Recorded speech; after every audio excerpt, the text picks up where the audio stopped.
en el orden para que podamos ir entendiendo. Voy a ser un poco más descriptivo. Y es importante también recordarle su participación.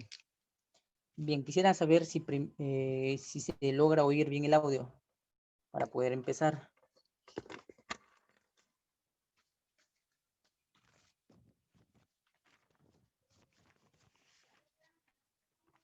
Gianfranco, gracias Gianfranco. Bien, entonces primero voy a poner la asistencia para así poder avanzar.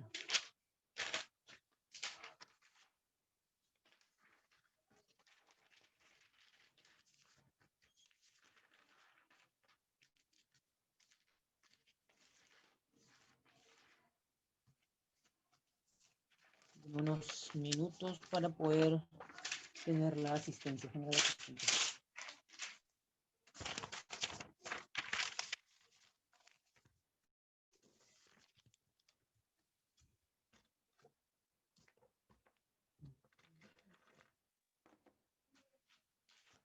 Ya.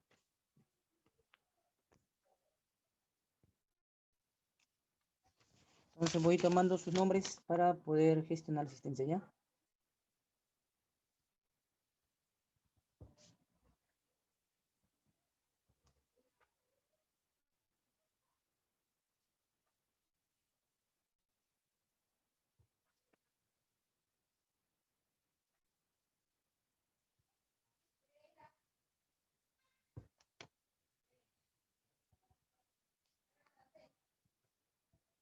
Bien, entonces estoy tomando la asistencia de Gianfranco Herrera, Michelle Altamirano, Natalie Amao y Romina Velázquez, ¿sí?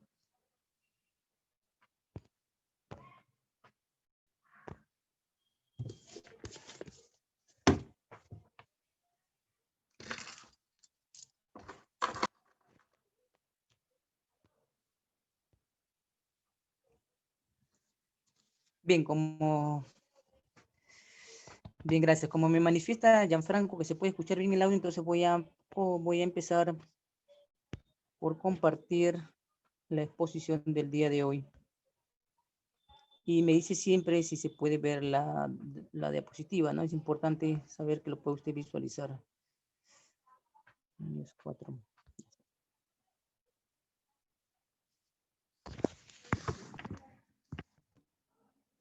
Bien, este tema del día de hoy, del módulo de gestión documentaria, de esa sesión, lo voy a llamar la implicancia documentaria.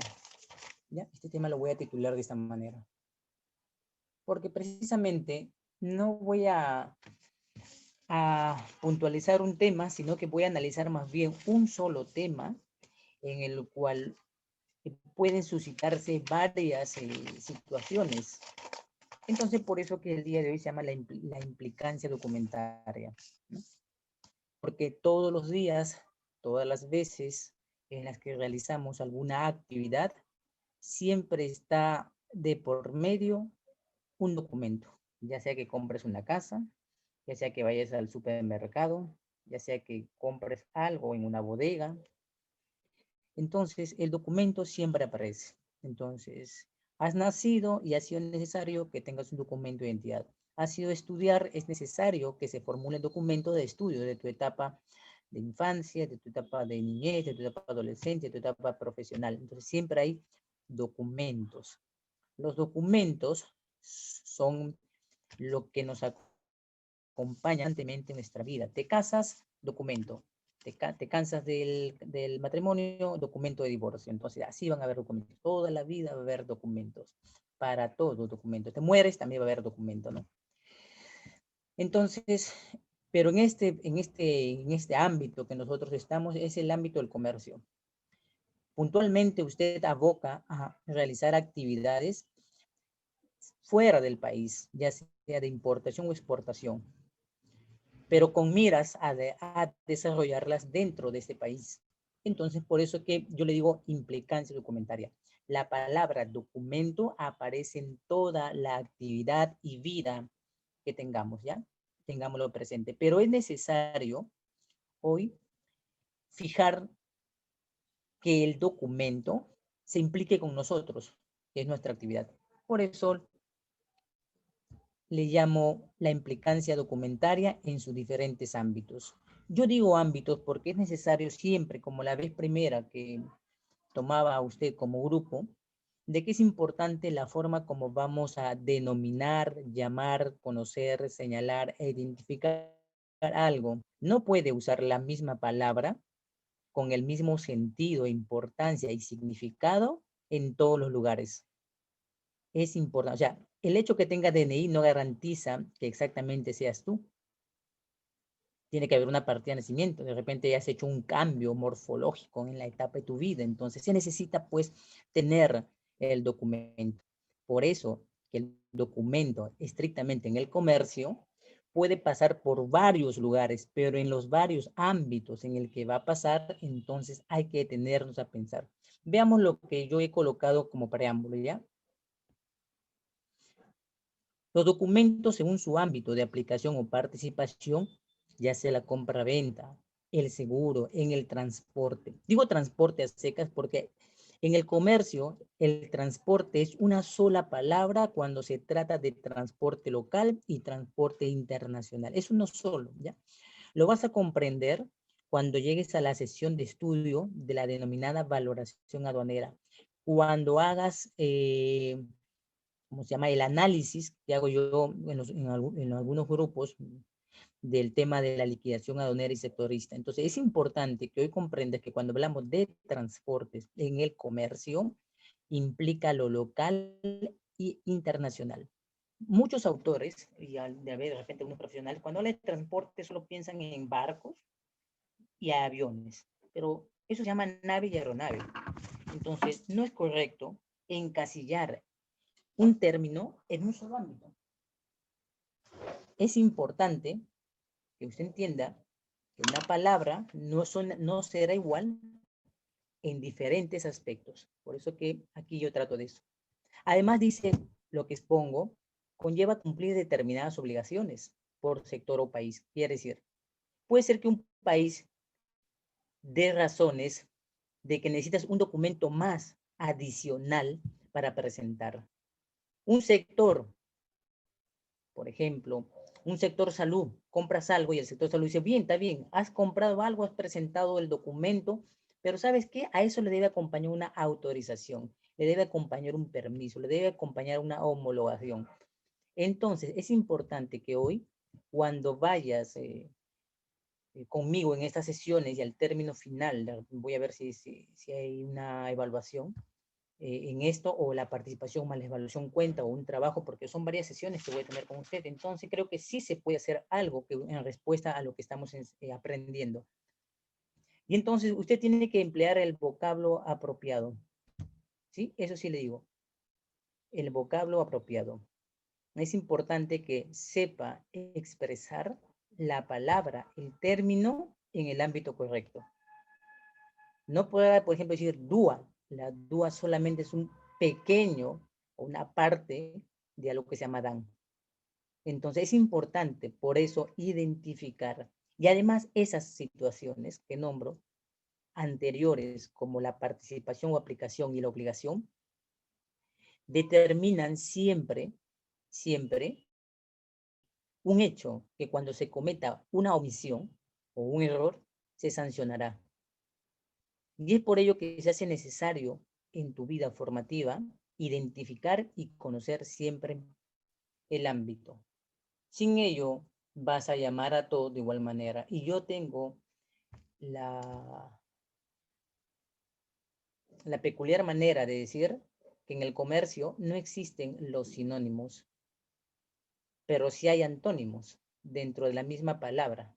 Entonces, no hay sinónimo. Al colocarte una palabra, no pongas sinónimos, no son iguales. Tienes que ir con la palabra exacta. ¿Por qué, dirá? ¿Por qué Daniel quiere que vaya con la palabra exacta? Porque cuando hablamos de comercio, hablamos de ley. Bueno, en Perú lamentablemente no hay una ley de aduanas. Es penoso que en todos los años de nuestra existencia en el país no hay una ley. No lo digo yo, lo hemos dicho ya en un conversatorio que se ha tenido en las redes sociales, donde hemos dicho que no hay una ley hasta el día de hoy. Solamente hay decretos legislativos. O sea, vivimos el comercio a punta de decretos legislativos o decretos supremos. Pero entonces, sin importar ya que no tengamos una ley en este país, lo importante es que comprendas que está bajo los cimientos, está sentado o pisa el comercio los cimientos del derecho.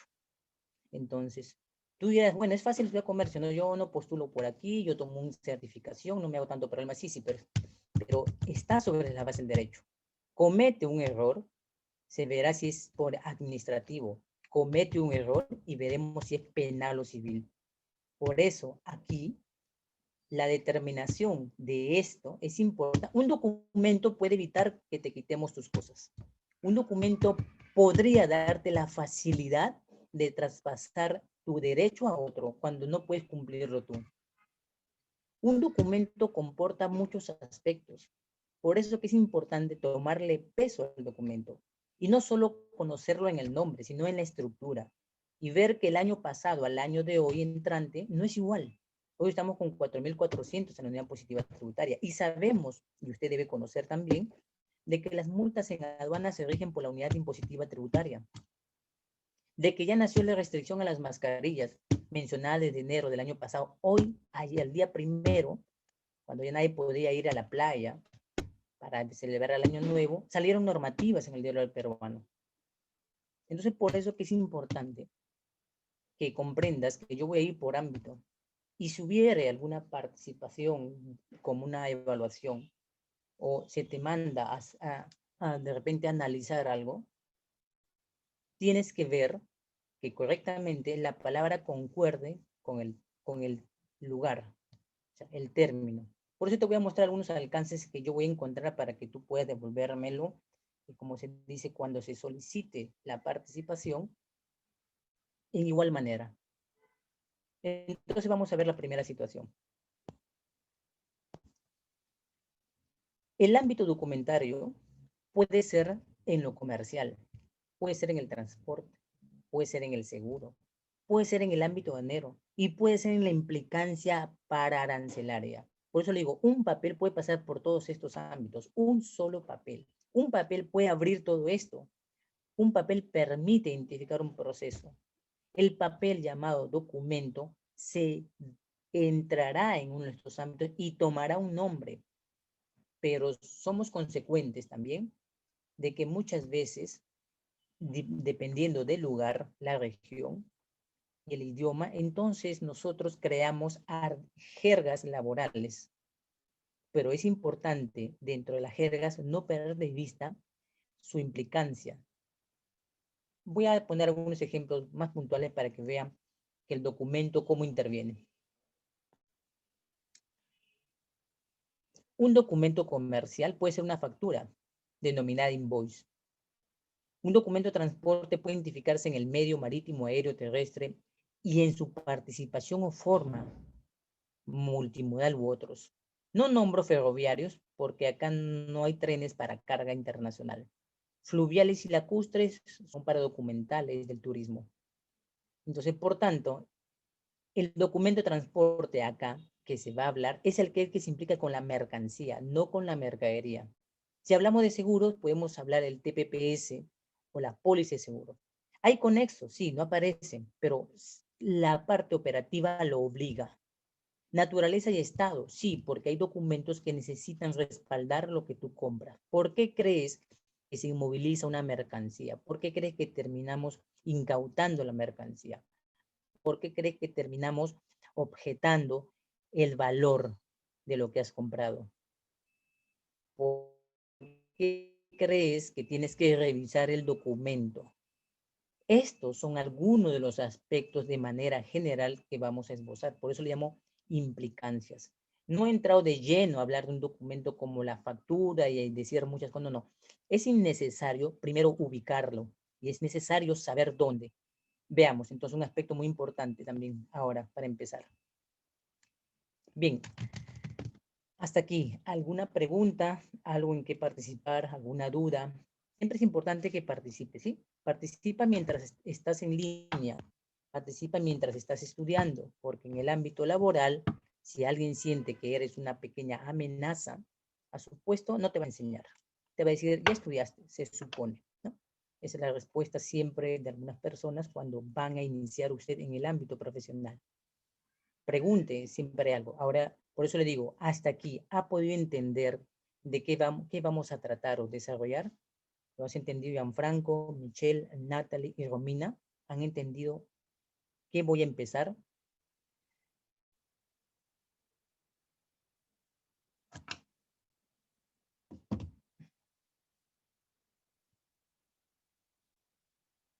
Bien, Gianfranco, gracias. Los demás, ¿está claro lo que acabo de mencionar? ¿Se ha entendido? Este es mi preámbulo. Claro, Natalie, sí, vamos a ver la importancia como obligación, la importancia como derecho, e identificar, ¿sí? Bien. Romina y Michelle.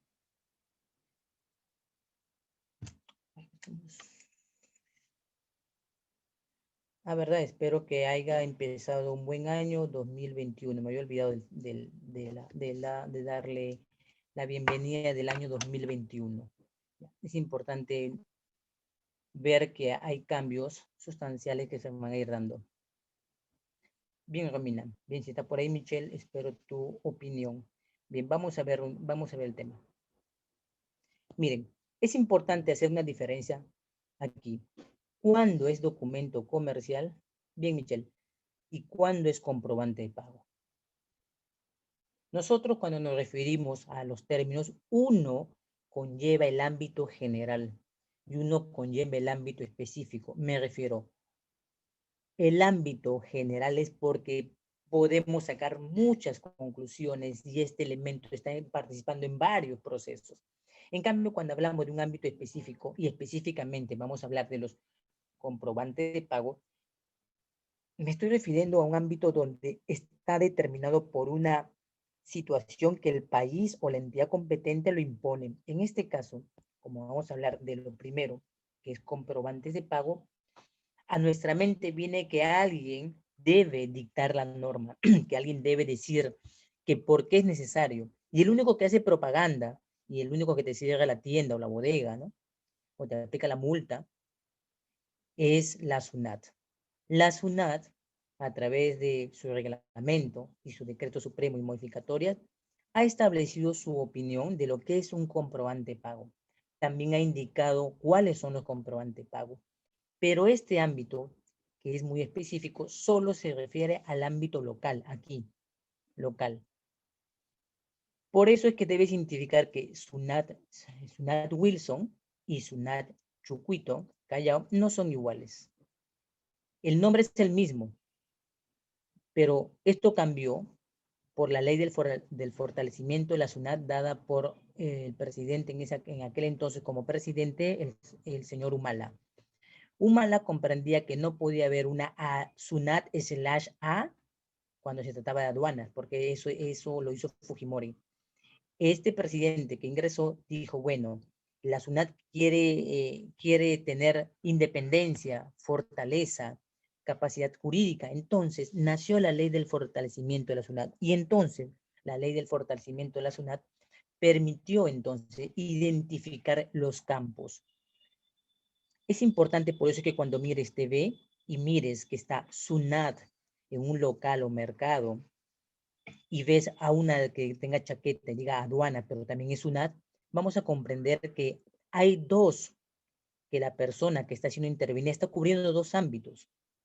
El ámbito local de la mercadería y el ámbito de la mercancía. Es por eso que ambos nos encontramos en el mismo lugar, ya sea el mercado central o algún lugar, entonces interviniendo. Aquí en el comprobante pago solo vamos a referir en esta parte al ámbito de los tributos internos, o sea, a la parte local. Y entonces la SUNAT da su opinión con respecto a esto. Comprobante de pago es todo documento que acredita la transferencia de un bien, la entrega en uso o prestación de servicios calificado como tal por la SUNAT. Nuestro comprobante de pago es exigible y es importante, y aunque no parezca que no diera beneficios, de alguna manera cimienta que en el futuro se puede dar, pero nadie lo emite porque nadie siente que el tributo llamado impuesto le genera una ganancia, le genera algo a favor. Mientras más compras en un supermercado, más alto el IGB. Tú dices, uy, mira, este aceite me ha salido súper barato. Con la tarjeta bonus, que estaba a 12, ahora me sale a 8. Sí, y el IGB no te cuesta 8, porque el 8 no está incluido con el IGB. El 8 más el IGB casi es lo mismo que ya es al 12. Entonces, por tanto, cuando la gente me dice, oye, que hay unos buenos descuentos también en los mercados, sí, de todo lo que tú quieras. Si lo dices por el supermercado, creo que no. Si lo dices por el mercado local, ahí no hay nada, ni boleta, ni nada, ¿no? Ahí nomás compras y punto. Nada que hoy en este año pagas 30 céntimos por bolsa. Ahí el mercado local te da hasta bolsa grande o pequeña y no te cobra. No te lo cobra, simplemente. No hay que yo paso mi POS, no, tampoco, no quiere, no, a mí con tarjeta de crédito nada que ver, acá no hay crédito, no paso tarjeta, acá simplemente tú me das plata cash. Bueno, ahora como también no son tan primitivos, permiten que pongas el Yapé, Luquita y todas esas cosas de los bancos que alguna vez ni funcionan sus aplicativos. Entonces, a esto se refiere el comprobante de pago, al ámbito local, al ámbito en el que las cosas operan. Los comprobantes de pago, desde el punto de vista de la SUNAT, me voy a referir a esto porque el caso que le he puesto de la persona en la cual se acerca mi compañero de tributos y yo me acerco como aduanas, entonces vamos a mirar por qué empiezo con esto. ¿Cuál es la utilidad de un comprobante de pago para la SUNAT? Los comprobantes de pago sirven para acreditar la realización de una operación o transacción comercial, los montos pagados y los impuestos que correspondan. Por eso, que aunque no aparezca en las propagandas de ningún periódico, la SUNAT mensualmente y casi habitualmente hace sorteo de comprobante de pago. Para los que hacen importación y exportación es muy importante grabar IGB y comprar. Por eso que la SUNAT decía no seas tan queriendo dar astuto de estar queriendo pedir factura por todas las cosas. Deben corresponder a la actividad económica y como tal, aunque la norma diga que está sobreexigible, debe corresponder a su ámbito, si no, no surte efecto. También demuestran la propiedad de un bien. Tú compras algo, estás asentando que le has adquirido con el pago, la transferencia del bien de compra-venta, del compra, siendo tuyo ahora. Pero la gente a veces pide una factura, más que pensar que es un vínculo, lo pide como una garantía, porque si no funciona, vengo y te digo que te he comprado. Así lo ven actualmente aquí. La factura para muchos es garantía, pero la factura no es una garantía. Una garantía es distinta. Si hablamos de una devolución, si hablamos de un hecho de cubrir daños, siniestros, entonces la connotación es diferente. Pero es la parte, por eso que pongo abajo, la mayoría lo efectúa como reclamo o cambio en el caso de algún desperfecto o deterioro que existe por ello. Pero los aspectos más importantes, y para usted que está en comercio, es que debe acreditar dicha operación. Si no la acreditas, no importa dónde se haya realizado, no te pertenece, no te identifica, y por tanto, eso se llama ya comiso. Porque al no tener medio de prueba de la realización de la operación, entonces se actúa con el comiso. Si lo tienes a destiempo, inmovilización. Si no lo tienes en ese momento, pero lo has hecho, entonces yo lo llamo incautación. Entonces, los procesos que nos van a vincular son estos. Esta es la importancia de la utilidad de un comprobante de pago. Pero ahora veamos qué documentos para la SUNAT son comprobante de pago. La SUNAT considera como documento de pago las facturas, los recibos por honorarios. Este año ha habido un cambio en los recibos por honorarios, también a las facturas.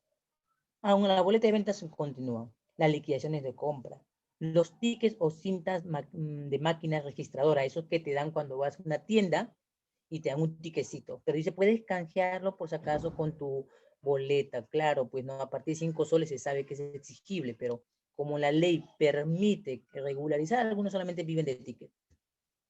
Algunos documentos autorizados al cual le vamos a llamar equivalentes y otros documentos que la SUNAT encuentre precisamente y de la autorización respectiva. Por ejemplo, algunos documentos que se van a comprometer dentro de los comprobantes serían aquellos que están dentro de la ley de título valor. Entonces veamos el carácter general de los comprobantes pagos. Factura. Cuando la operación se realice con sujetos que estén bajo el gravamen del IGB y que tengan derecho al crédito fiscal, y que cuando el comprador lo solicite para sustentar un gasto o pago o costo, etcétera, es lo que la SUNAT lo define así a la factura comercial. Como un documento de prueba, como un documento que grava, como un documento de devolución fiscal. Eso es lo que es el significado para la SUNAT en la factura. Otro documento. Muy buenos días, Cintia. Voy a anotarte, permítame primero para anotar tu... El tema de hoy, Cintia, se llama la implicancia de documento. Ya recién acabo de iniciar. Estamos hablando recién del tema de los comprobantes de pago.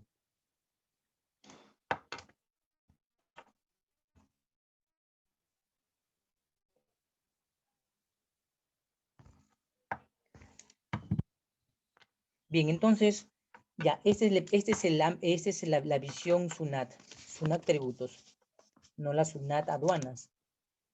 Pero este documento nos va a servir de mucho para entender que debemos conocer lo interno de la presentación, la función, la obligación y la estructura interna que demanda tener una factura.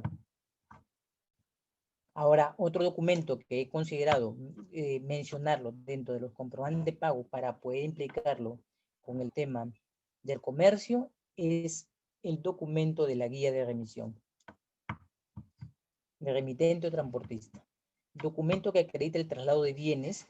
La guía de remisión deberá ser emitida por un remitente. La guía será emitida por quien realiza el transporte. Ese es el aspecto principal de la guía, que muestra y acredita el traslado de los bienes. Ya, esa es la función. ¿Y por qué lo vamos a ver también hoy día? Porque vamos a necesitar dar sustento del traslado de nuestras mercancías y en el ámbito local, es decir, la movilización de un lugar a otro, la presentación hacia el almacén, necesitamos entonces tener guías de remisión. Por eso que menciono solamente a dos documentos que son importantes tenerlos presentes. Entonces, una guía de remisión connota una situación donde hay datos que lo vinculan a la actividad, que lo vinculan al transportista, que identifican el lugar de salida al lugar de recepción. Entonces, el documento trata con los traslados de bienes y lo relaciona directamente con el sujeto que se llama transportista. Ahora, los comprobantes de pago son elementos locales, pero nos sirven de base para realizar alguna operación luego que se va a llamar la operación de comercio. Entonces, vayamos, decíamos que los comprobantes pagos se refiere a lo preciso y a lo específico. En cambio, los documentos comerciales, mencioné que eran de carácter general, van a cambiar la situación. Casi todo en la actividad está vinculado a la palabra comercio. Casi, y en su mayoría de las situaciones que vemos son las actividades comerciales. Entonces, los documentos que participan en las negociaciones, sean locales e internacionales, sobre el intercambio o adquisición de bienes y servicios en el comercio, se denominan documentos comerciales. Su participación y evidencia conforman una obligación entre el comprador y el vendedor y conlleva una presentación obligatoria. Sí, es imperioso y necesario la presentación. No se puede emitir nunca un comprobante de pago, por más que sea una transacción en la que no ha habido un efecto pecuniario. Se sabe entonces que lo que sustenta el traspaso de nuestra transferencia y subroga los derechos es presentar el documento de participación, en este caso, la factura comercial. Ahora, cuando hablamos de documentos comerciales, ahora sí me voy a salir un poco del tema local y me voy al ámbito exterior. Quiere decir, cómo el documento comercial empieza a tomar forma para darle nacimiento a la factura comercial. Entonces vamos a decir que existe existen documentos de apertura en las negociaciones de compra-venta y que por tanto eso nos van a permitir entonces esbozar que ya va a nacer o se va a dar como principio la factura comercial. Vamos a ver entonces la orden de compra y la orden de pedido. Estas dos situaciones van de la mano, por eso que traté de buscar una imagen que pudiera decir que ambas no están separadas, que ambas se encuentran unidas en un evento llamado negociación. Entonces, muchas veces vamos a tener que diferenciar porque son etapas y estas etapas me permiten aperturar y ver el seguimiento de mi mercancía. La orden de compra es un documento que emite el comprador para pedir mercancías al vendedor. Es el preámbulo de separar entre quienes negocian, comprador y vendedor. Y en él indican pues la cantidad, el detalle, el precio, las condiciones, etcétera. Es lo que compromete, es como el compromiso ya de iniciar la operación comercial. Mejor dicho, cuando tú haces compras internacionales y dejas en la cesta y empiezas a generar el proceso, entonces estás aperturando ya la orden de compra, ya estás iniciando, por eso le digo que estos son los documentos de apertura. Pero estos documentos no sirven en el comercio, en la importación, exportación, tránsito, perfeccionamiento o especiales, no nos va a servir. Pero sí nos puede ayudar en el caso de haberlo iniciado y colocando las especificaciones necesarias, de que si hubiera una norma que pueda restringir algo, estos documentos de apertura nos van a permitir entonces defender nuestra posición. Voy a terminar con la orden de pedido y le digo por qué. La orden de pedido, sin embargo, es un documento que utilizan las empresas para que a través de él los clientes soliciten los artículos. O sea, es la relación de yo haber pedido algo a alguien llamado vendedor y este alguien le diga a su empresa que ya se inició. Entonces necesita esta orden de pedido encontrar el bien. ¿Y cuál es el fin de la orden de pedido? Es el control interno de los productos que tengamos en stock. Puede pasar esto. Hay gente que paga por un bien, ya lo cancela, todavía no se emite el documento final de la factura y te dicen, ¿sabes qué? Ya no hay. Se acabó. Pero ya pagaste, sí, se acabó. Estos son elementos importantes que se debe tomar en cuenta en el momento de relacionar con lo interno que se llama la orden de pedido. Ahora, volviendo a la orden de compra. ¿Por qué es importante tener el sustento de la orden de compra? Porque puede haber una normativa que de repente nos digan a nosotros, ¿saben qué? La ley hoy prohíbe que determinados celulares con determinado tipo de procesador ya no ingresan al país. Sí, pero nosotros sabemos que la ley ha pasado por etapas. La ley ha pasado por su presentación, la ley ha pasado por su aprobación, la ley ha pasado por ser promulgada y luego cumplida. Entonces, si nosotros adelantamos el proceso y la ley ya nace, pero nosotros sabemos que nuestro orden, que nuestra disposición de compra ha sido anterior al suceso de la norma o ley, entonces no nos afecta. Por eso que en el artículo 144 de la Ley General de Aduanas es imperioso determinar su aplicación. ¿Qué quiere decir? Que no nos va a afectar, porque ya hemos dado el inicio de una transacción y un compromiso con la compra-venta. Por eso que la orden de compra es un elemento importante en la aplicación de la retroactividad o ultraactividad de las normas que pueden nacer. Pero también hay veces suele confundirse que la orden de compra con la proforma de factura. Y entonces por eso que vamos a hacer una pequeña diferencia entre una proforma y la factura comercial. Proforma no necesariamente compromete a comprar. Proformar está vinculado al hecho de averiguar. Está más con la palabra cotizar. Estás buscando información, estás buscando precios, estás buscando producto. Por eso que cuando te acercas, por ejemplo, acá en el Perú, a una tienda y vas buscando cosas, De repente dicen, bueno, me interesa tu producto, has preguntado, sí, pero me puedes hacer una proforma, y te lo hacen, y te está diciendo en ese momento que lo que tú estás queriendo decir es que quieres información para poder descotizar y luego tomar la disposición de comprarlo. Solo cuando se da eh, el pie a poder comprar, se dice que la orden de compra ha nacido porque ya es un compromiso en el que está el pago. En la proforma nadie todavía ha pagado. En la proforma estamos averiguando las cosas. Pero es importante tener en cuenta que cuando se realizan estos elementos llamados proformas, debe haber una fecha en el que se pueda cumplir la disposición de lo pactado o de lo informado, que es sobre el precio en relación al producto, ya sea en una cantidad singular o en una cantidad plural. Entonces, la proforma solamente es un medio informativo que se relaciona con la cotización, a diferencia de la factura comercial. Se le conoce como un documento provisional, que lo emiten para otorgar disposición de información, nada más. Las facturas, aunque no debería llamarse facturas, sería la proforma. Algunos dicen factura proforma.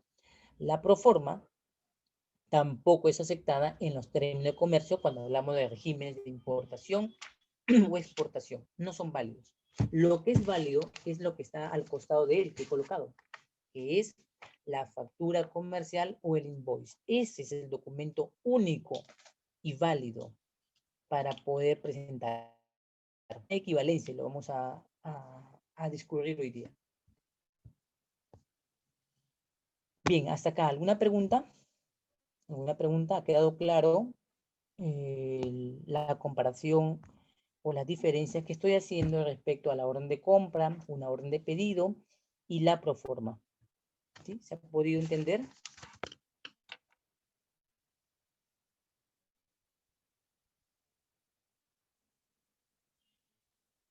Le aconsejo siempre que aunque las diapositivas se imitan, es importante que hagas como un árbol genealógico.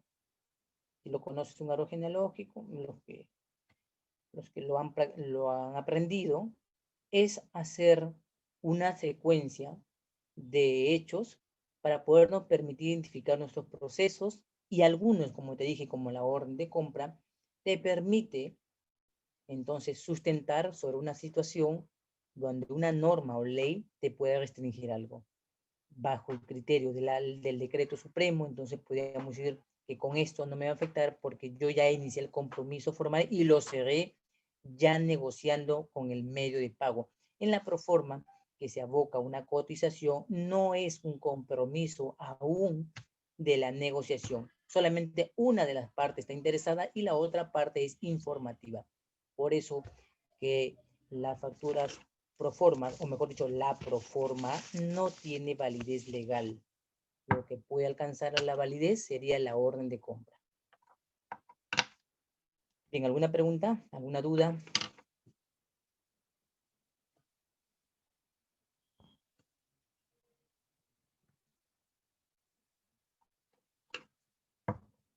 Voy a entrar ahora a un término para dar nacimiento a la factura o invoice.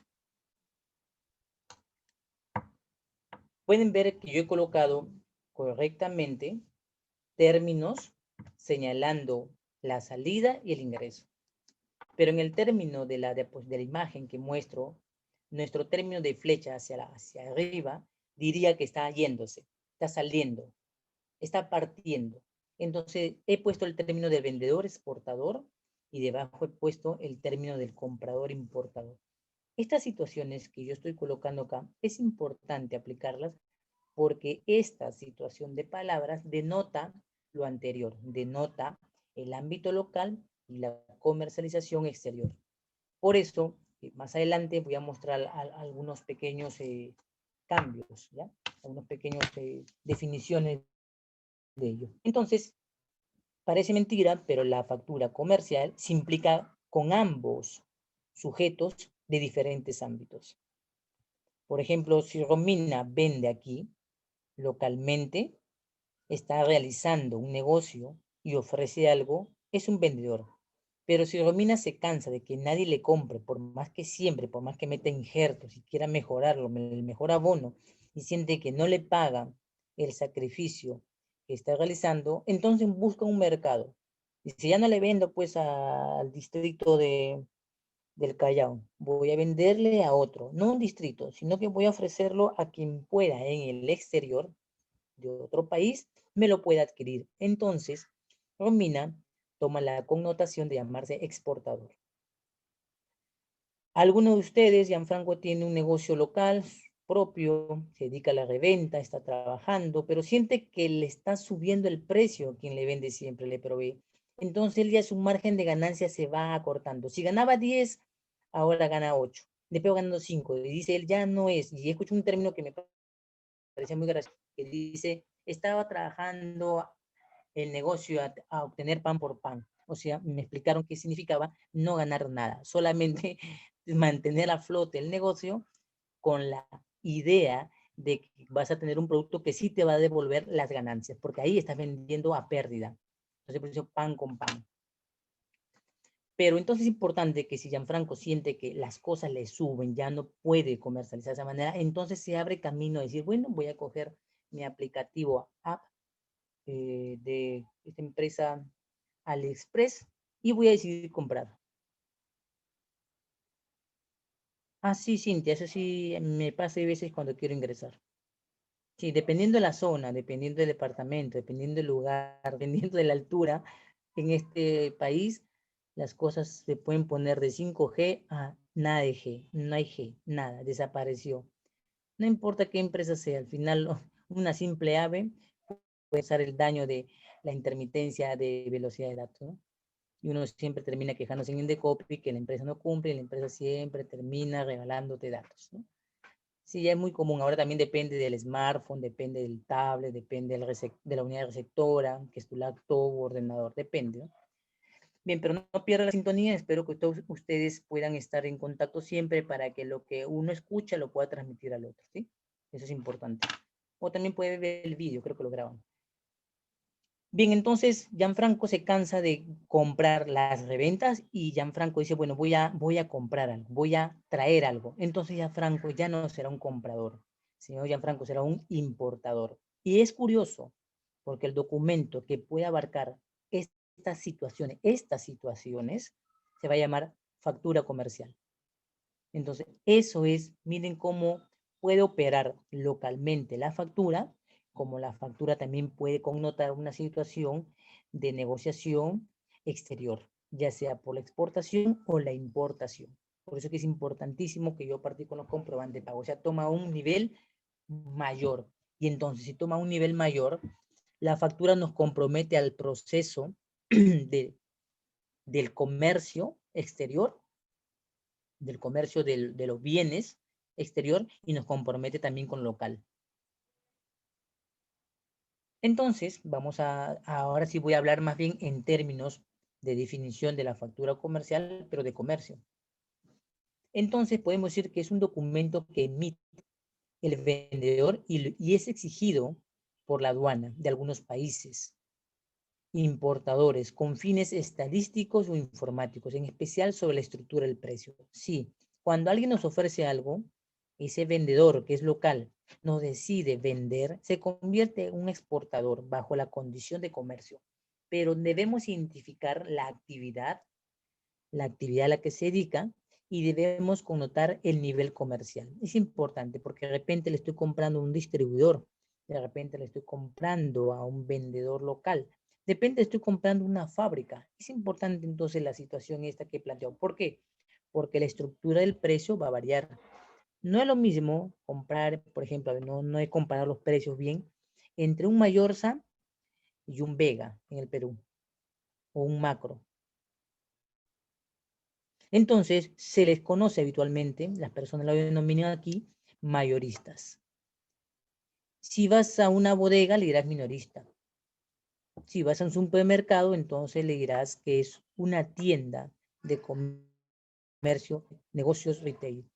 Entonces, comporta mucho entender entonces la situación comercial. Sirve para la determinación de la base imponible. Claro, cuando hablamos, en el caso de Gianfranco, que cansado de comprar reventas, decide traer algo, su factura va a ayudar a determinar la base imponible. ¿Qué es la base imponible? La base imponible es el primer tributo con el que las cosas se rigen para pagar su ingreso, ya sea con el 0%, 6%, 11%, 4%. Esas son las escalas de valores que va a tener una factura al ingresar bajo la situación de importación, conocido como la base imponible. Acá me voy a tener una pregunta. ¿Alguno de ustedes ha llevado nomenclatura o es que algunos de acá son nuevos en el ámbito de la sesión? ¿Ya? Para poder explicar este punto. ¿Alguien ya llevó nomenclatura? ¿Alguien ya llevó valoración? ¿Alguien llevó regímenes? ¿O hay algunos que son nuevos en este aspecto? Porque voy a empezar a explicar los términos entonces. ¿Quiénes son nuevos y quiénes son antiguos en el conocimiento? A ver, si se pueden mencionar y en qué ámbito sería mucho mejor.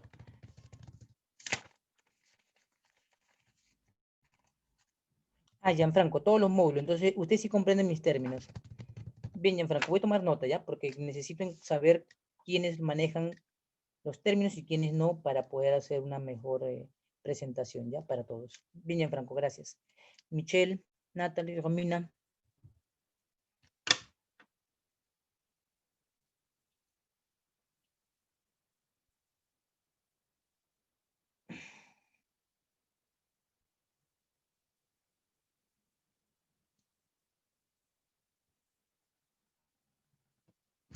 Gianfranco me manifiesta que sí conoce los módulos y entonces está entendiendo los términos. Los demás. Ya, Michelle también, correcto.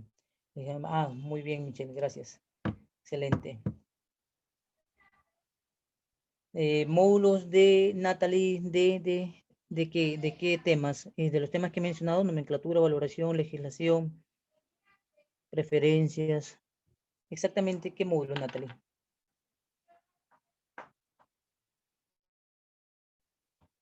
Y Romina, sí, para poder entonces explicar, si hay un término que no se entiende, voy a explicarlo. Si no, simplemente lo voy a mencionar porque ya todo lo entendemos.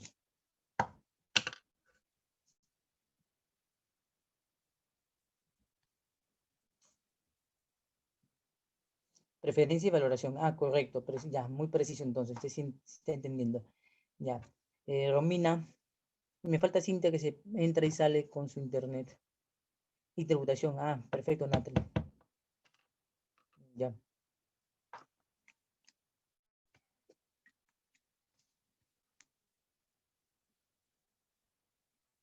Y falta Romina.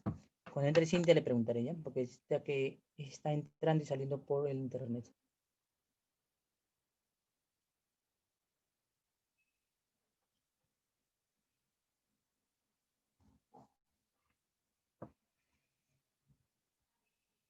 Entonces, quienes ya llevaron la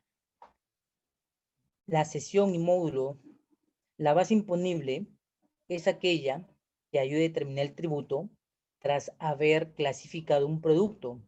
Cuando nosotros clasificamos un producto y este producto que se manifiesta en la factura comercial para poder identificarlo en el ámbito de la nomenclatura, entonces le vamos a asignar una subpartida nacional de 10 dígitos. Entonces, esta subpartida nacional de 10 dígitos va a correlacionar, según el arancel que estés usando, que va a mostrar los 10 dígitos y me va a indicar su ad valorem, si es del 0, 6, 11 o 4%.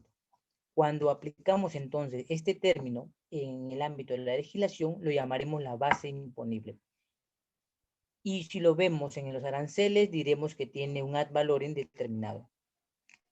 Bien, entonces, pero, en la base imponible, entonces, es la esencia de poder discriminar el precio del valor. Entonces, veamos la siguiente imagen. La siguiente imagen es una factura. Al ver una factura comercial, siempre nos vamos a dar cuenta que una factura de local, por establecido por el reglamento de comprobante de pagos, tiene algunas cosas, algunas que no tiene la presentación de un documento de invoice, factura comercial del exterior.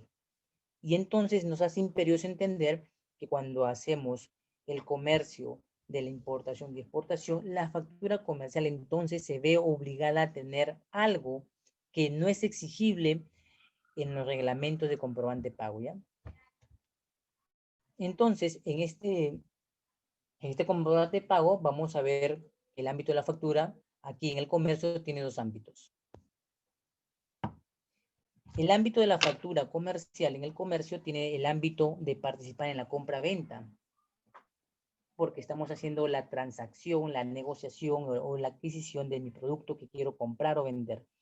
Pero la compra-venta como tal tiene como acción al Incoterm, que también me ha pedido, me han dicho acá en el contenido de las sesiones que hay que desarrollarlo, ¿ya? Entonces, este Incoterm se le conoce como el término de entrega, que permite establecer la obligación entre comprador y vendedor.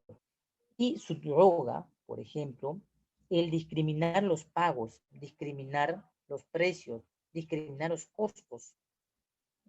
En cambio, también la factura comercial tiene el ámbito de participación en la valoración aduanera, en eso que te han dicho a ti, que es el precio realmente pagado por pagar, cuyo efecto entonces es poder determinar, hallándolo, que nacerá el FOB, el flete y el seguro, y es por tanto que tendré mi famoso valor aduanas. ¿Y qué es el objetivo del valor aduanas? Dar como hecho el nacimiento del pago de los tributos. Por eso que la factura, ven, la factura tiene una connotación de la compra-venta de los Incoterm que pertenecen a la Cámara de Comercio Internacional, y la valoración pertenece a la institución internacional denominada la OMC, y el objetivo de la valoración es discriminar la fórmula del precio realmente pagado por pagar, sumando, restando las condiciones del artículo 8º, entonces permite discriminarlo. Por eso que la factura participa en la compra-venta, como en la valoración. ¿Qué sujetos intervienen en este documento llamado factura comercial? Los sujetos que intervienen en el ámbito local serían una persona natural y una persona jurídica. La norma permite que las personas naturales con DNI puedan hacer efectivamente una compra. Entonces se entiende que tanto una persona natural como una persona jurídica entonces van a tener que demostrar que la transacción efectuada con su documento comercial llamado factura. Ahora, en el ámbito de la negociación exterior, la factura comercial muchas veces va a identificar la actividad. Quiere decir que vamos a ver que estás haciendo una acción de un exportador e un importador. Pero esto no es posible aplicarlo si no lo tienes previsto como persona natural o persona jurídica en la actividad de comercio del RUC. Si no, no lo puedes tener, o sea, no lo puedes sustentar. Solamente cuando uno ve el registro único de contribuyentes y consulta el estado de tu actividad, entonces podemos ver que eres un exportador o eres un importador. Ahora, en el ámbito documentario, o sea, en lo que debe suscribirse o debe estar colocado, debe mencionarse o debe mostrarse, mejor dicho, en la factura comercial, vamos a ver que en el ámbito documentario dejamos la acción del exportador-importador, el campo, el ámbito, por encontrar la relación documentaria con el nombre de el consignante y el consignatario. El que exporta o el que vende, he puesto ya los términos de la misma situación. Y del que recibe como importador, localmente se le conoce como comprador, ¿ya? Entonces, consignante y consignatario son los términos que nos van a identificar correctamente y que van a estar establecidos en el documento de factura comercial y nos van a dar la situación de actividad que hacemos, de exportación o importación. Pero, ¿cuáles son los aspectos determinantes en la factura comercial? ¿Cuáles son los aspectos que nos pueden decir, estamos frente a una exportación, estamos frente a una importación, correctamente está establecido quién lo envía y quién lo recibe, consignante, consignatario? La actividad no es local, no es de vendedor y comprador, sino que lo que nos va a diferenciar entonces de la parte de negro, exportador, de la parte inferior que he puesto vendedor, es poder entonces discriminar una palabra entre nosotros que se va a llamar, que es importante el aspecto, precio y valor. La factura puede connotar un precio, pero la factura no necesariamente alcanza a mostrar el valor. ¿Cuál es la diferencia? Ya que ustedes también han estudiado valoración aduanera, para los que han estudiado, ¿cuál es la diferencia que nos permite diferenciar el precio del valor?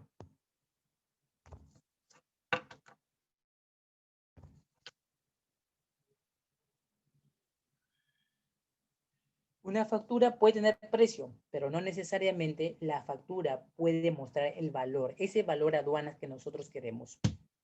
¿Por qué? ¿Cómo discriminas eso? ¿Cómo lo defines? ¿Cuál es la diferencia? ¿Qué opinan? Puede escribirlo a través del chat su participación, ¿sí?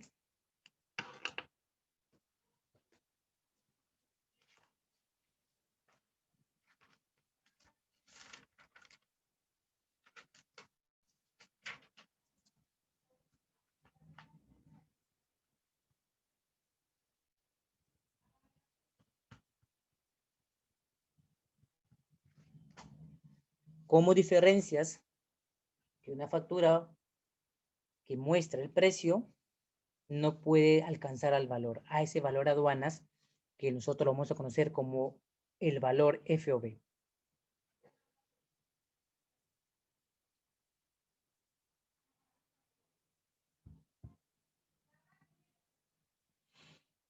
Ya, Gianfranco, bien.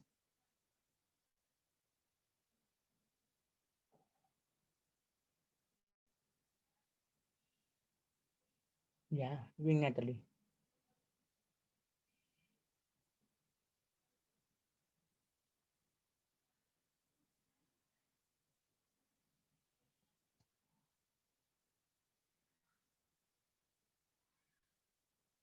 Bien, correcto, Natalie. Natalie. Y ya tengo la opinión de Gianfranco y tengo la opinión de Natalie. ¿Qué opinas, Michelle? ¿Qué opinas, Romina?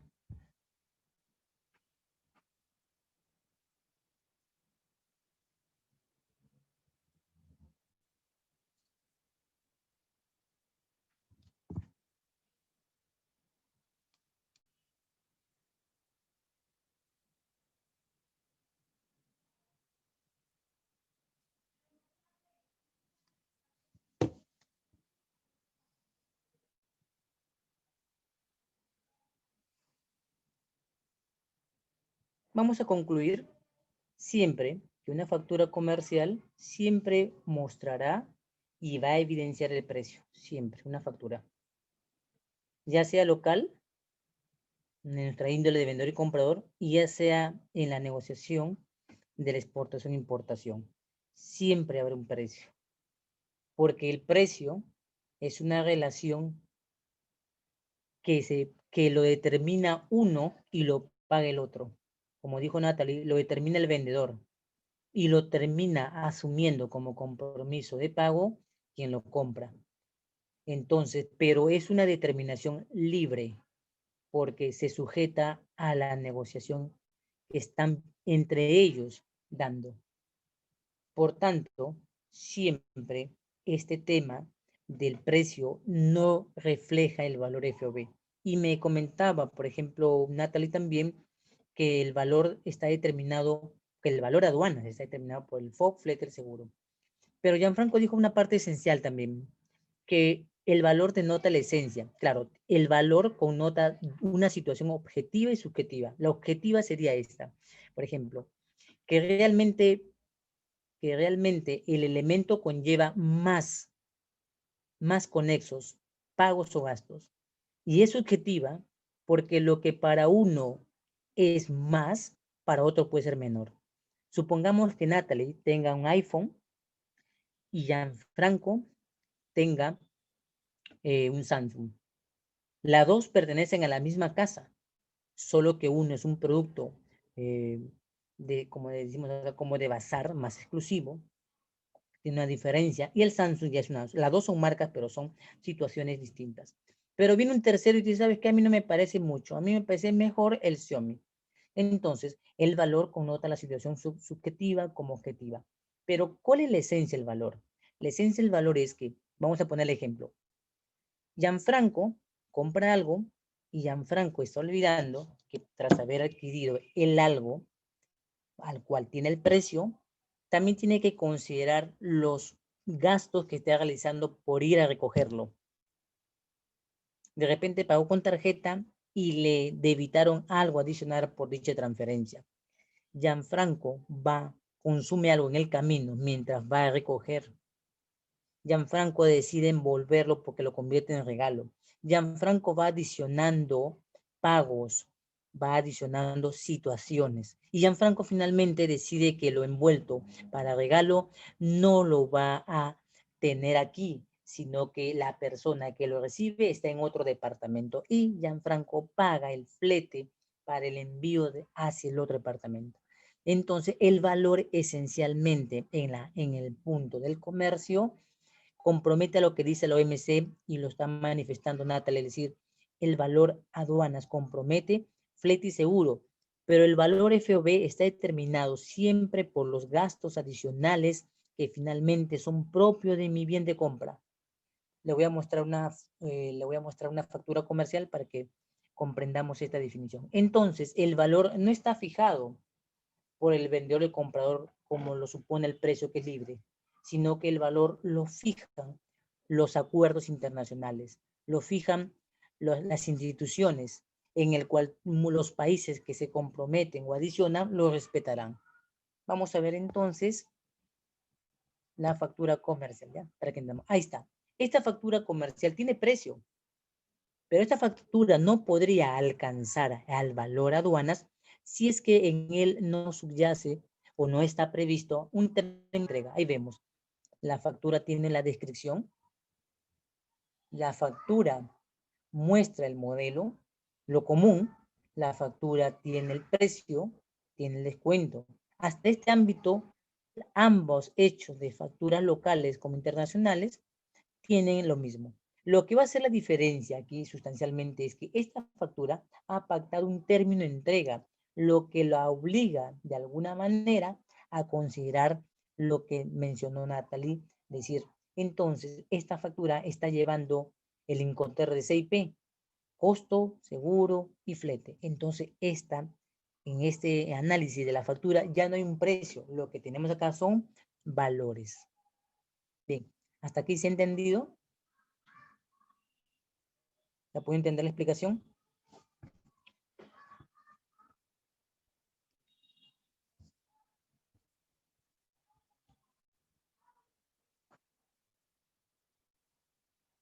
Bien, Gianfranco.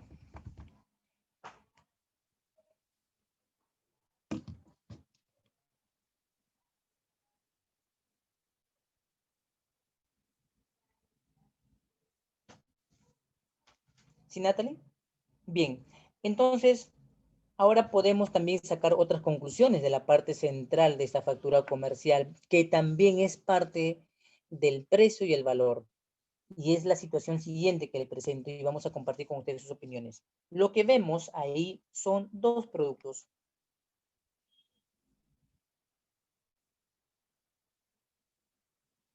Ajá, ajá. Bien, Cintia, comprendo. ¿Quiere que lo vuelva a explicar? ¿Le vuelvo a explicar, le voy a explicar lo anterior? Lo explico, si no lo has podido escuchar de acuerdo a la situación que le lleva el internet. ¿Lo explico? Bien, Cintia, lo que decíamos anteriormente era, ¿cuál es la diferencia entre el precio y el valor? Estamos todos de acuerdo que el precio siempre está en una factura local, como también se muestra en una factura internacional. Vamos a ver la factura, ya para analizarla. Ya está. Siempre, la local como aquella de importación y exportación. Pero la diferencia es que el precio está en relación con un acuerdo libre entre quien fija el monto, llamado precio, y es el vendedor. Y quien corresponde a pagárselo es el comprador. Es libre, nadie lo obliga. Lo dice la valoración. Aquello que está obligado por cesión o utilización deja de ser entonces un elemento que podamos negociar. Entonces, como es una acción libre, hasta ahí nomás se le alcanza el precio. Y el precio entonces está fijado en una relación de voluntad, donde no hay más obligación que pagarla. Sin embargo, cuando utilizamos el término valor, puedes ver en pantalla, Cintia, que se expone una factura comercial. Una factura comercial que dice que el término de entrega es CIP. Quiere decir que esta factura conlleva entender que tiene el valor FOB, que es el que le llaman costo, aunque costo no se llama aquello que no se ha producido, sino que el costo es en relación a lo que se produce o fabrica. Entonces tenemos ahí el precio como valor FOB. Tenemos que implica el Incoterm que tiene que haber un seguro en esa carga y tiene que haber un transporte. Eso es el valor. El valor subroga más elementos que permiten entender que no los tendrá una factura local. Entonces ahí está el traslado de la mercancía, ahí está la aplicación de la cobertura mínima del seguro, por tanto eso se denomina valor aduanas.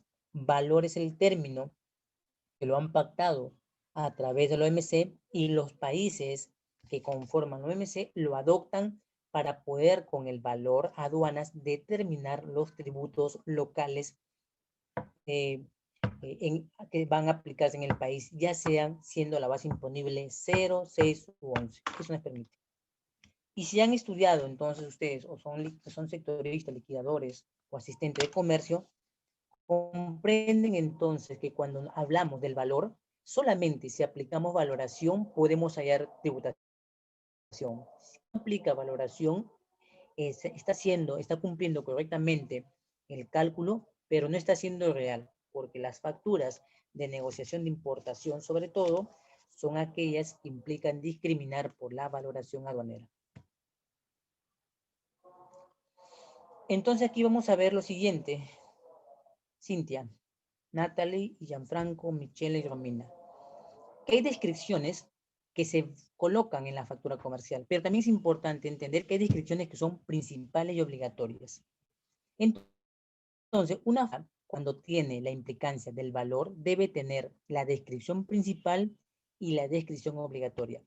Yo te pregunto ahora, ¿cuál crees tú, a manera de ejemplo, es una descripción principal y una obligatoria para cumplir que nuestra factura sea de valor aduanas?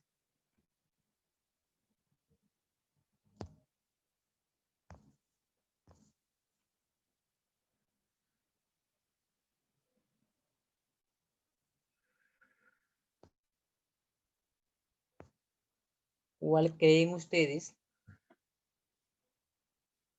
Ya, muy bien. A ver, Gianfranco, para ser más específico, cita un ejemplo. Dame una descripción principal y una obligatoria. Ahí te he puesto un producto, por ejemplo. Cualquiera de los dos puedes tomar. Bueno, o sea, hasta un tercero se asoma por ahí. ¿Cuál sería una descripción principal y obligatoria para que mi factura conforme valor aduanas?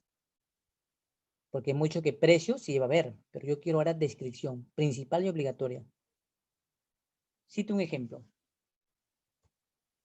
Cualquiera también que participe, cite el ejemplo, ¿sí? De descripción obligatoria y descripción principal.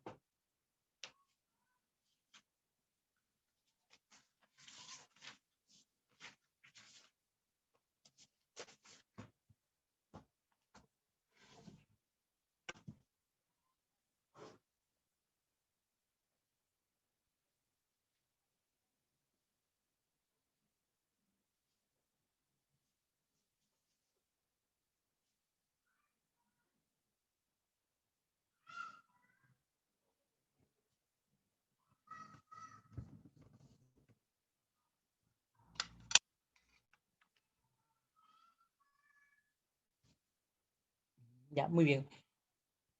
La cantidad, tanto en una factura local como internacional, siempre es obligatoria, ¿sí? Y también lo puede ser principal. Pero, ¿qué conlleva que mi factura sea realmente de valor aduanas? Lo acabo de mencionar.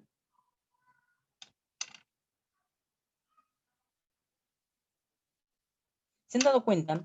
Cuando nosotros compramos un producto aquí en el país, lo que nos pueden mencionar es decir, compramos un smartphone, ¿no? Algunos te pueden colocar la marca, otros no. Entonces, en una factura comercial, con descripción principal, nos diría, es un smartphone, porque lo principal es detallar la cantidad y el precio, y nos ponen en consecuencia el total. Pero lo obligatorio sería, para convertirlo en un hecho de valor, que tendría que decirnos el tipo de material, el uso y aplicación, discriminar entre el nombre comercial y la marca comercial. Un nombre comercial sería decir smartphone, celular o móvil. Es un nombre comercial. Pero una marca sería que el smartphone denote, por ejemplo, smartphone LG, modelo DS851, procesador de 2.5 GHz. Ya, eso. Entonces, una factura comercial con esas descripciones, entonces obliga a entender que la aduana, cuando ingresa una factura, pide situaciones concretas. Y esto se mostró en una situación cuando se hizo el ajuste del valor y cuando se realizó una intención de obligación a la empresa Import-Export de decirle, coloca el Incoterm, porque no te entiendo lo que estás haciendo acá.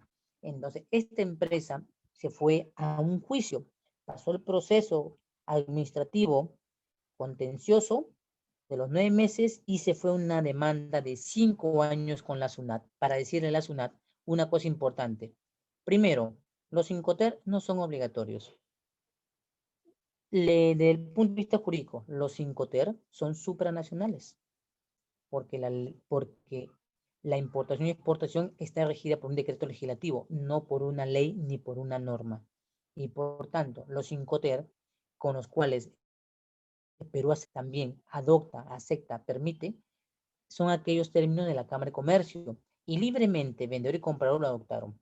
Ese es el punto. Ahora, el decreto supremo 186, entonces, en demanda de la empresa contra la SUNAT, hizo un pronunciamiento el Tribunal Fiscal de observación obligatoria para que se pudiese de una vez decir qué aspectos sí debe tener una factura de importación o de exportación y que son de carácter obligatorio y no principal, son obligatorios. Veamos la situación del ejemplo que les planteo ya que ustedes han llevado valoración.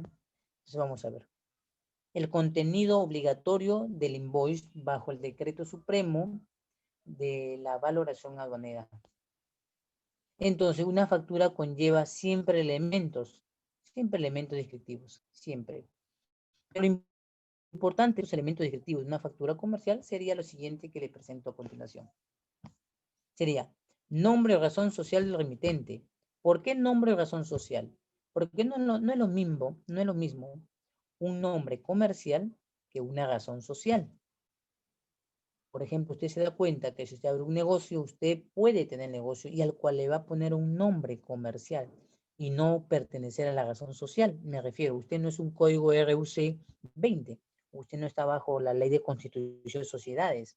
Usted es un negocio con el cual se ha inscrito bajo un régimen tributario especial a la SUNAT y le rinde cuentas a la SUNAT, pero le rinde como persona con negocio y cuya actividad es el comercio, ya sea en importación o exportación.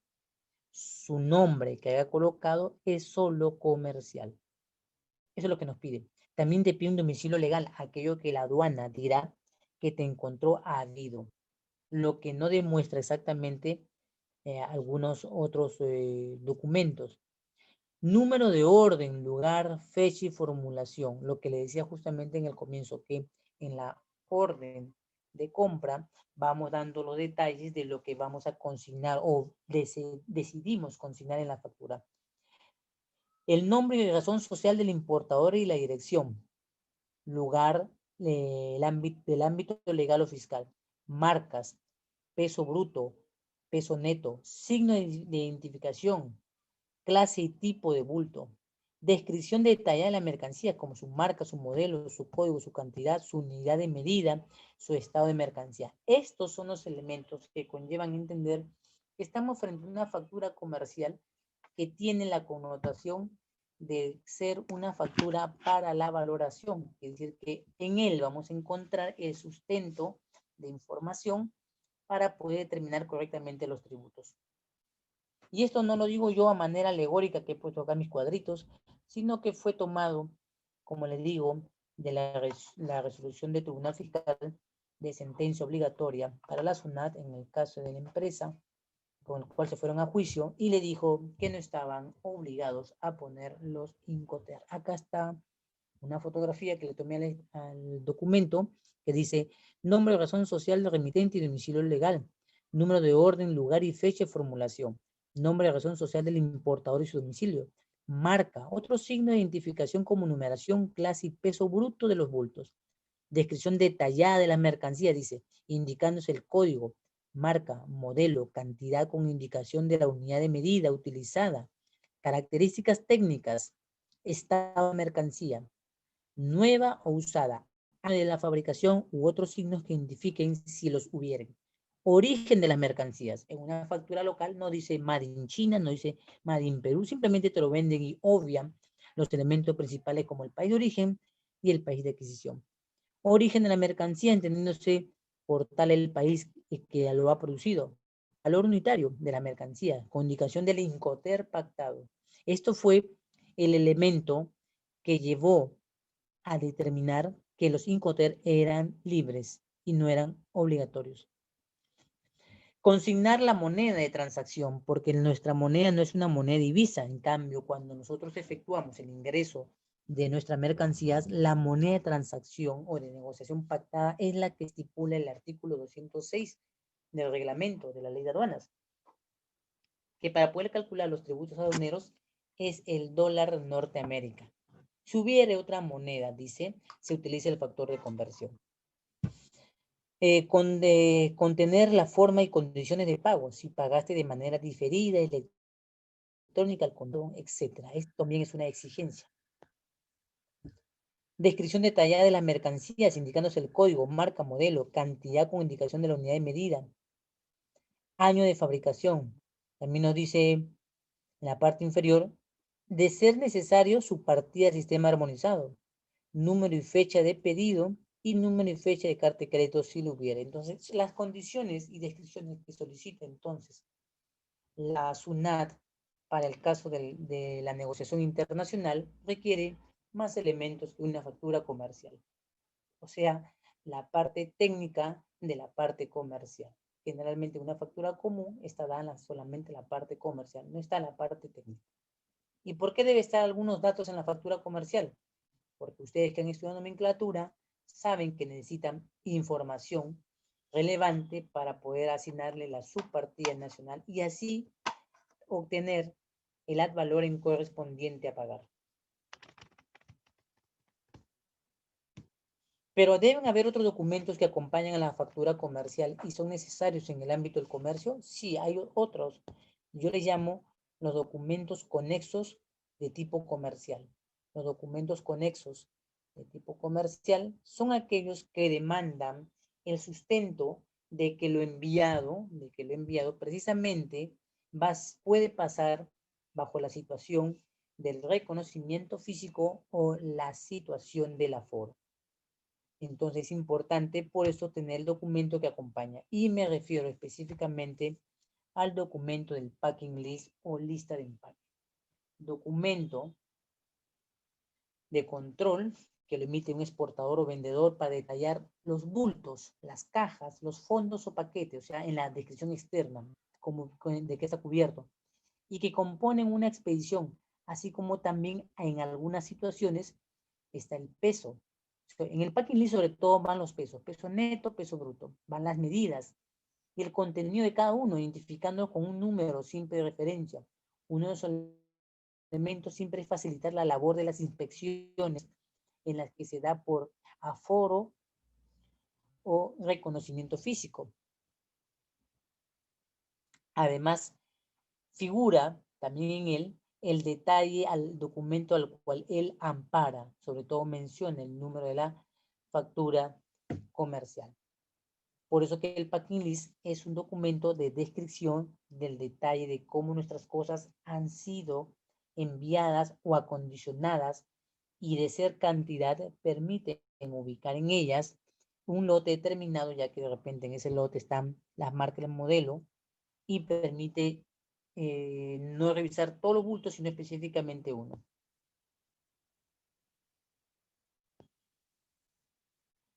Los modelos del packing list son diferentes, son muy diferentes. No necesariamente siempre son ese cuadrito Excel que te envían, donde está todo el tipo de embalaje, las medidas. No, cada empresa libremente emite su forma y descripción de los bienes que han sido apilados, acomodados y trasladados, ¿ya? Ese es el packing list. Esencialmente no hay estructura. Tampoco está previsto en ninguna norma nuestra, como los comprobantes de pago, ni siquiera en la Ley General de Aduanas y de Reglamento, el artículo 60 del reglamento, donde se menciona los documentos que acompañan el régimen aduanero, no figura el packing list. Se puede decir que es un documento conexo de índole operativa, que se necesita, como digo yo, para la acción de reconocimiento de inspección y reconocimiento de paquetes. Se necesita por eso. A continuación tenemos otro documento, que es el documento denominado el certificado de origen. El certificado de origen él va a permitir a nosotros discriminar el tipo de comercio. Nos va a permitir identificar la acción.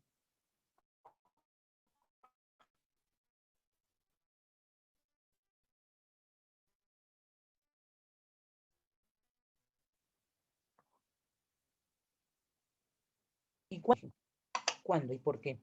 ¿Qué opinan? ¿Cuándo se hace obligatorio presentar un certificado de origen?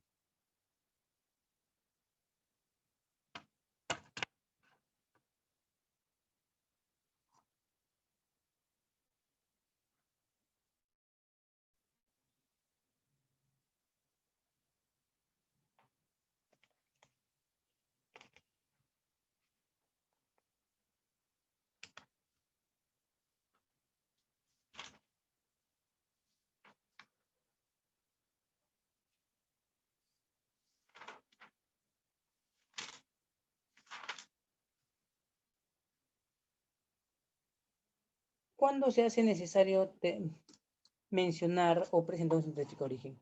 Recordemos que si usted ha llevado sesión de análisis de la DAN, la sesión de liquidador o ha hecho alguna otra, y que también la vamos a ver acá, las DAN me solicitan dentro de las sesiones, vamos a comprender que hay una casilla en el formato A, solo en el formato A, que te permite, en la casilla séptima del formato A, que nos exigen de alguna manera poner el número del certificado de origen. Y entonces decimos, ¿y si coloco el certificado de origen, entonces la destinación aduanera ha cambiado? Sí, la destinación aduanera ha cambiado, pero ¿por qué cambió? ¿Cuál fue la exigencia que produce emitir un certificado de origen?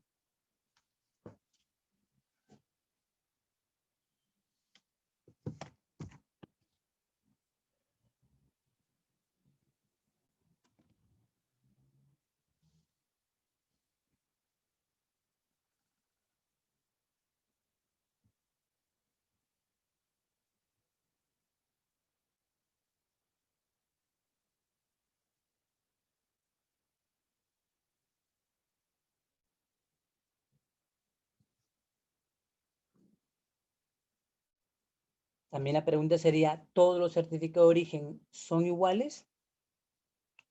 ¿Cuándo se hace exigible su presentación del certificado de origen?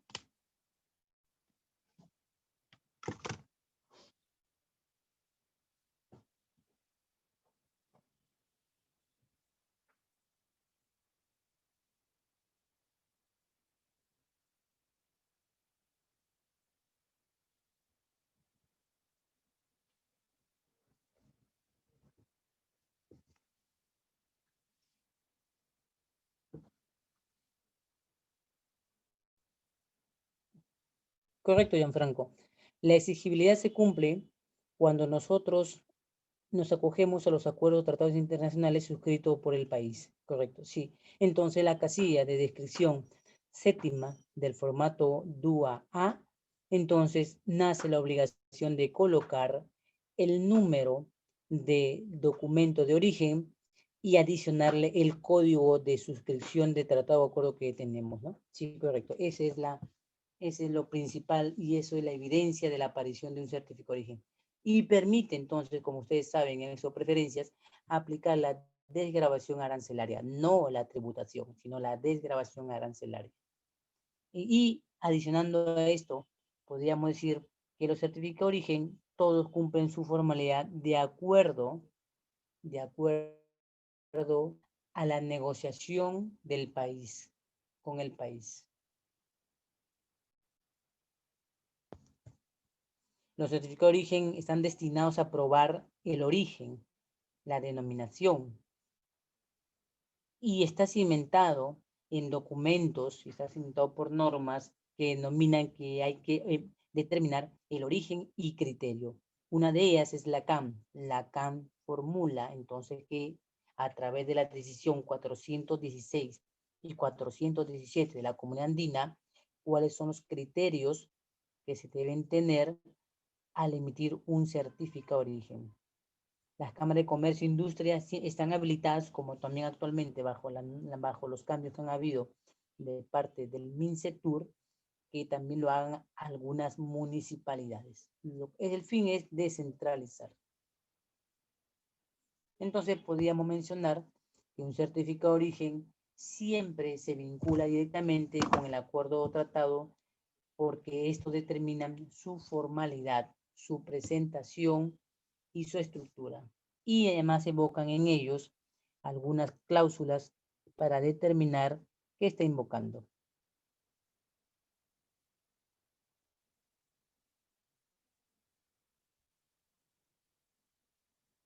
Ahora vamos a ver la siguiente parte, que si hablamos ya de la parte comercial y hablamos de la parte de la compra-venta, hablamos de esa negociación entre vendedor y comprador. Ahora necesitamos entender el ámbito del tránsito, ese ámbito donde intervienen los famosos transportistas o agentes, ¿no? Y nos vamos a mencionar ahora los documentos de transporte.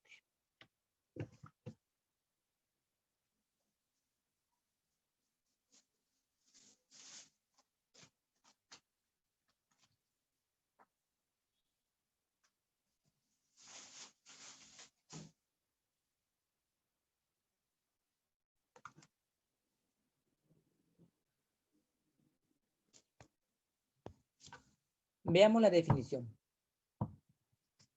Son los documentos que intervienen en el tránsito internacional, como también lo harán en el tránsito local, pero que conllevan en este punto, cuando hablamos de comercio, de que lo que están movilizando son mercancías. Llevan su denominación de acuerdo al vínculo en modo y medio de transporte. Generalmente se le llama por una abreviatura o idioma, por ejemplo, castellano en el Perú, y lo vamos a ver en las siguientes imágenes. Si hablamos de modo y medio, estaríamos hablando del marítimo, del aéreo, del terrestre, el ferroviario, el lacustre, el fluvial. Y en su utilización según los medios, podríamos llamarlo multimodal, bimodal, ¿no? Entonces, esas son las formas que se relacionan los documentos. Y los documentos también van a decir de manera clara si en la utilización de sus medios es multimodal o no es multimodal. Y eso lo vamos a ver cuando identifiquemos al operador.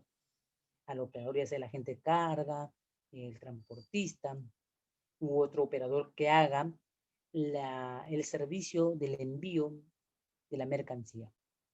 Entonces vamos a discriminar, por ejemplo, algunos aspectos del documento, ¿ya? Por lo cual yo decía que lo denominan por nombre. Traducido al castellano, el bill of lading es el conocimiento de embarque. La mayoría de gente no le llaman ni bill of lading ni conocimiento de embarque. Le llaman, de acuerdo a la jerga laboral, es el BL, ¿no? Está relacionado con el medio y modo marítimo. Y en aplicación a su zona de ingreso sería la 118, como por ejemplo, ¿no? De la Intendencia de la Aduana Marítima del Callao. Esa sería la relación que estamos viendo al hablar del documento de transporte, específicamente del marítimo.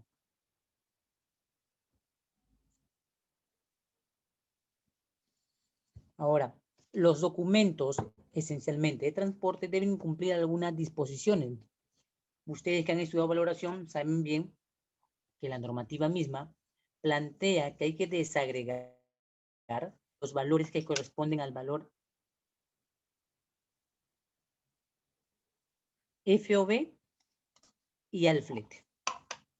Y justamente son los documentos cuyas descripciones nos permiten entender si conforman los valores para el flete o los valores para el FOB. Entonces veamos una estructura de manera general acerca del documento de transporte denominado BL. Entonces en pantalla vemos que tiene que tener esas descripciones, el documento, ciertos elementos que nos permitan entonces identificarlo. Por ejemplo, siempre he sabido que lo esencial en este documento es quién es el que hace de expedidor o embarcador, hacia quién va dirigido. Y en el caso de no estar dirigido a un consignatario, entonces de seguro debe estar notificado a un tercero o notificador o agente, el cual llegando al país, lo que va a transmitir y emitir es finalmente el desglose del documento de transporte. Siempre los documentos de transporte manifiestan su lugar de recepción, en este caso el marítimo, el puerto de la carga, el puerto de la descarga, el nombre de la nave,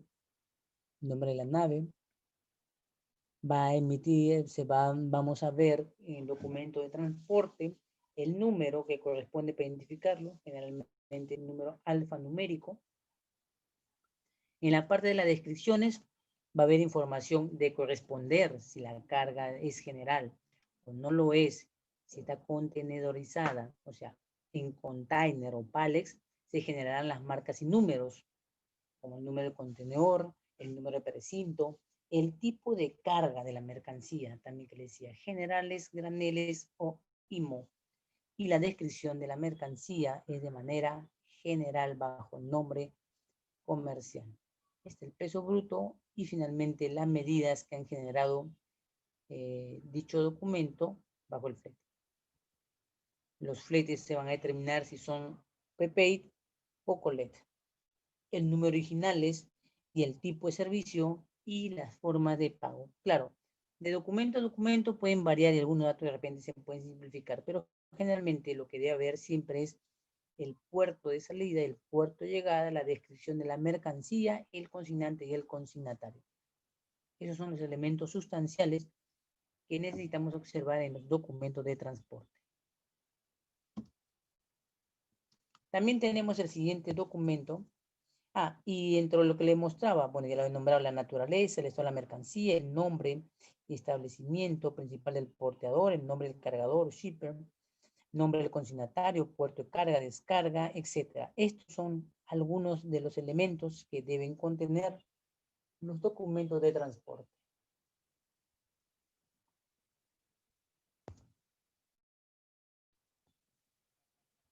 Ahora vemos en el caso de la guía aérea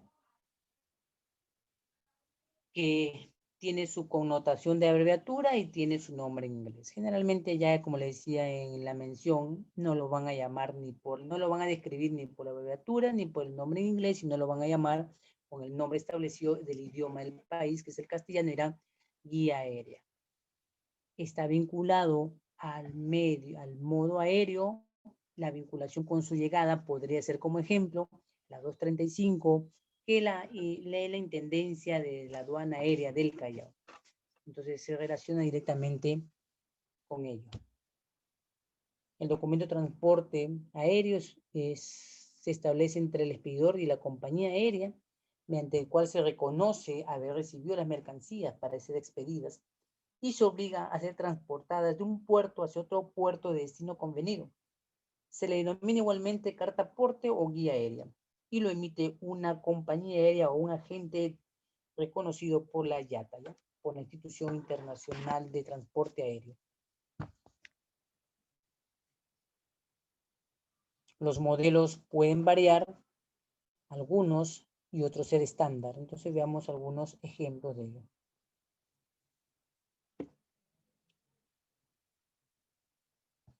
Pero también puede darse el caso de que el documento de transporte en el ámbito terrestre, no siendo carta aporte, la situación del traslado sea directamente vinculada bajo la acción del dueño o consignatario o importador, para lo cual entonces se debe generar ya no un documento de transporte, sino una declaración jurada simple, ya que la mercancía es trasladada por sus propios medios, ¿ya? Eso está establecido así.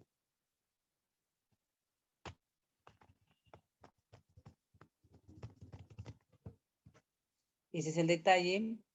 Y el documento, en el caso de traslado por medios propios, no por privados, sería la de la declaración simple.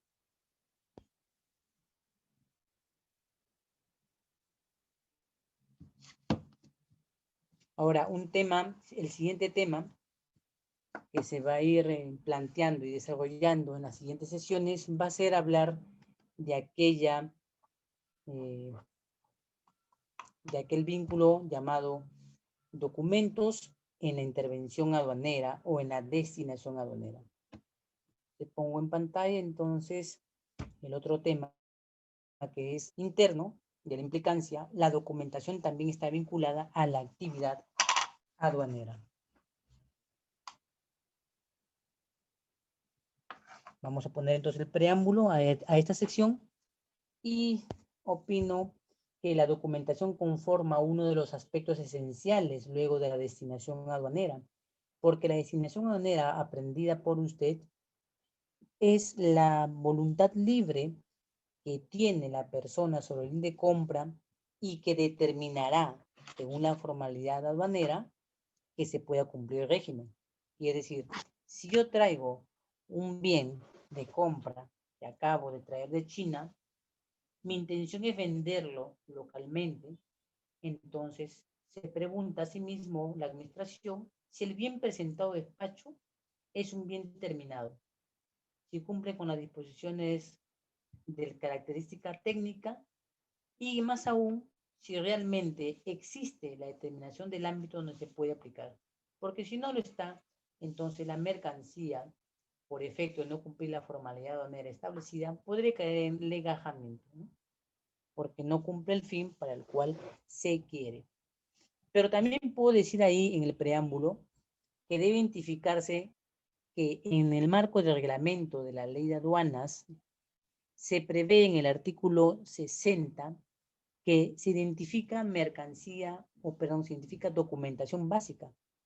Este es el inicio del proceso, pues de acuerdo siempre a la naturaleza del estado de la mercancía, ya sea de por uso o consumo, en ello implica la participación de los sectores competentes, se necesita una documentación que sea identificada.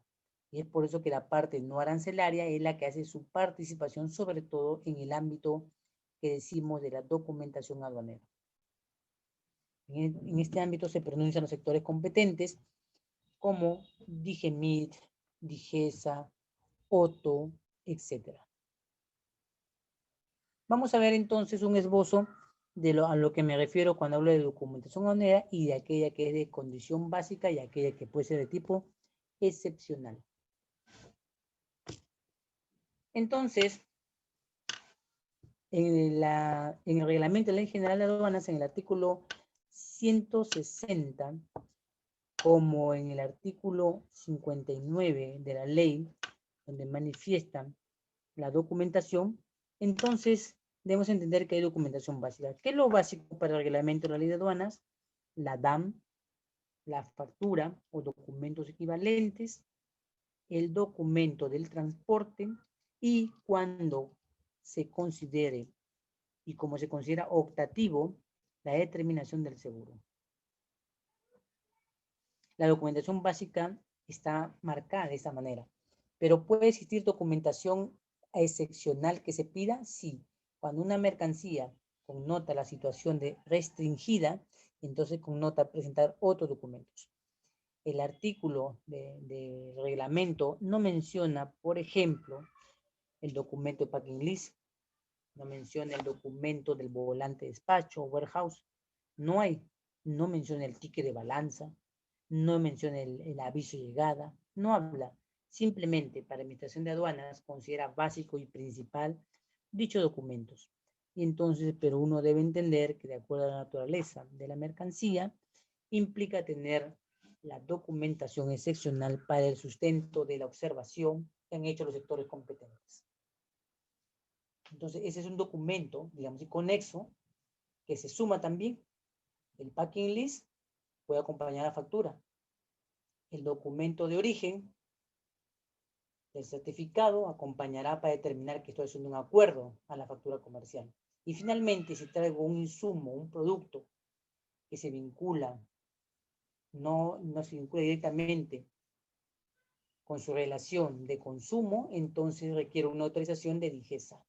Si es un juguete, requeriré el registro sanitario más el documento nacional. Entonces, la participación documentaria hace que otro documento se fortalezca cuando hay una determinada observación.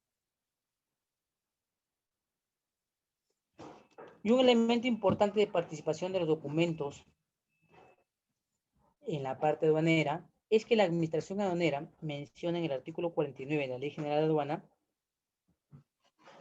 que tras el ingreso de una mercancía extranjera cuyo uso es el bien definitivo de la compra-venta bajo el régimen de importación, código 10, se determina que la parte siguiente del despacho es la exigibilidad. Y la exigibilidad, en términos más sencillos, sería el pago.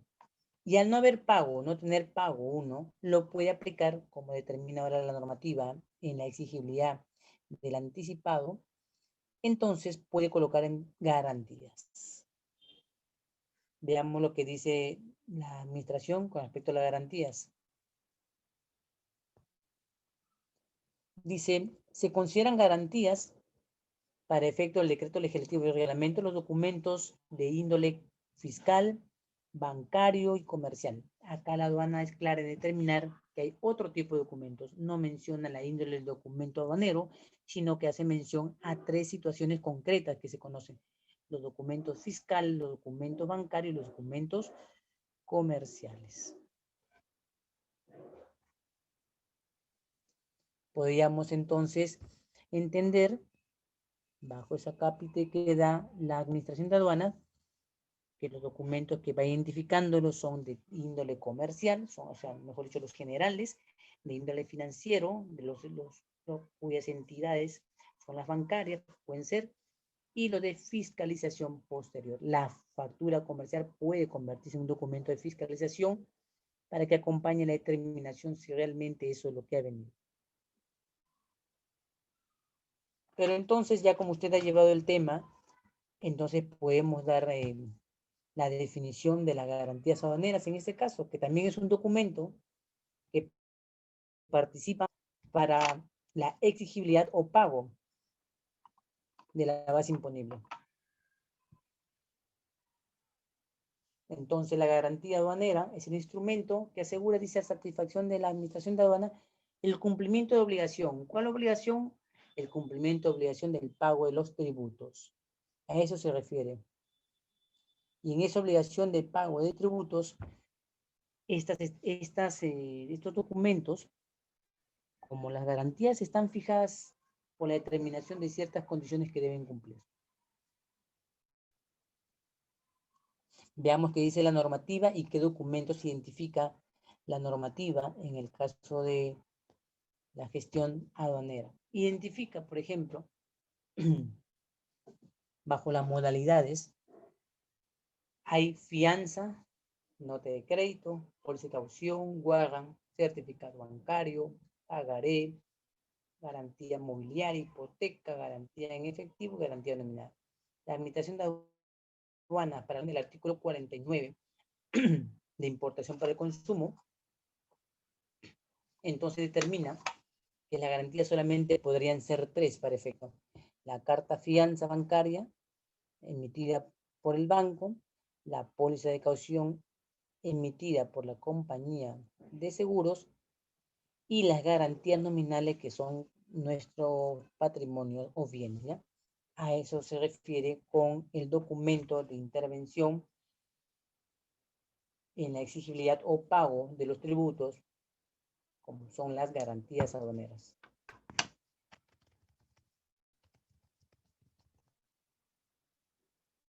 Y para mostrar, y vamos a ver entonces en pantalla, cómo es que se ve en un pantallazo de una DAN que muestra la aplicación de las garantías. Como vemos en pantalla, está describiendo la aduana de ingreso. En este caso sería la aduana marítima del Callao, cuyo código es el 118. Se le asigna un número de orden, un número correlativo que identifica el año o al socio cliente o empresa. La destinación sería el régimen aduanero, como pueden ver es un código 10.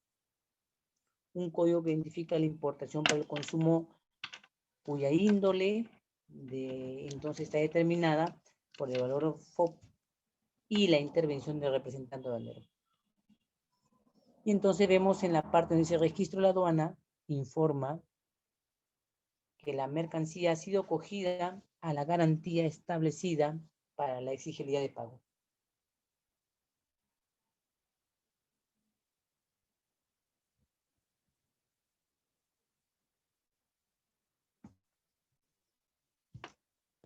Ahora vamos a pasar a otro documento que recoge la información que tiene la factura en su índole comercial y permite con los datos a los documentos de declaración aduanera de mercancías generar información relevante para determinar la subpartida nacional, para determinar la valoración aduanera y otros elementos más que debe tener la factura comercial. Bien, ¿hasta acá alguna pregunta? ¿Hasta acá hay algo que no haya quedado claro?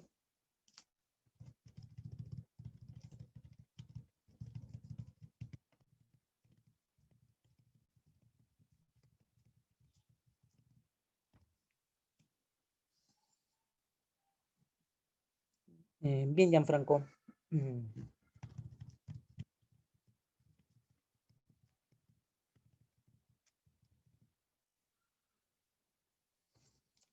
¿Lo demás han podido comprender?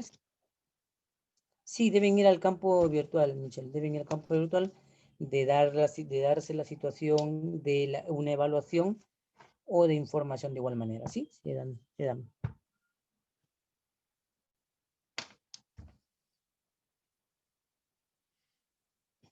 También debo poner el documento del Incoter para fijar una fecha en la que la sesión se va a desarrollar y usted lo puede leer. Y si lo ha hecho, de igual manera, vuelva a repasarlo para poder desarrollar, porque el contenido de este módulo nos pide desarrollar entonces el análisis del documento que vamos a exponer hoy, que se llama el documento de designación aduanera, y de los Incoter, que son los elementos más grandes, ¿no?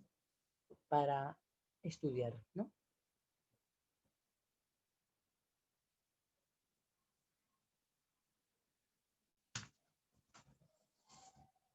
Bien, entonces, demos pie entonces que ahora que sabemos que la factura comercial tiene una participación directa en la compra-venta, vinculada a la acción de los Incoter, determinante en la valoración aduanera, también ahora ya sé que necesitamos de la información descriptiva, principal y obligatoria para poder conformar en las casillas de la DAN la descripción que nos pide. ¿Ya? Se necesita una factura entonces, como dice el criterio de valoración, que sea objetiva y cuantificable. Si la factura no es objetiva y cuantificable, entonces ya tenemos un severo problema porque van a haber espacios en la declaración de mercancías que no vamos a tener y vamos a tener que estar obligados a consultar al cliente porque no tenemos dicha referencia. Entonces, los documentos de designación aduanera son aquellos que se rigen de la siguiente forma, como lo voy a exponer para usted.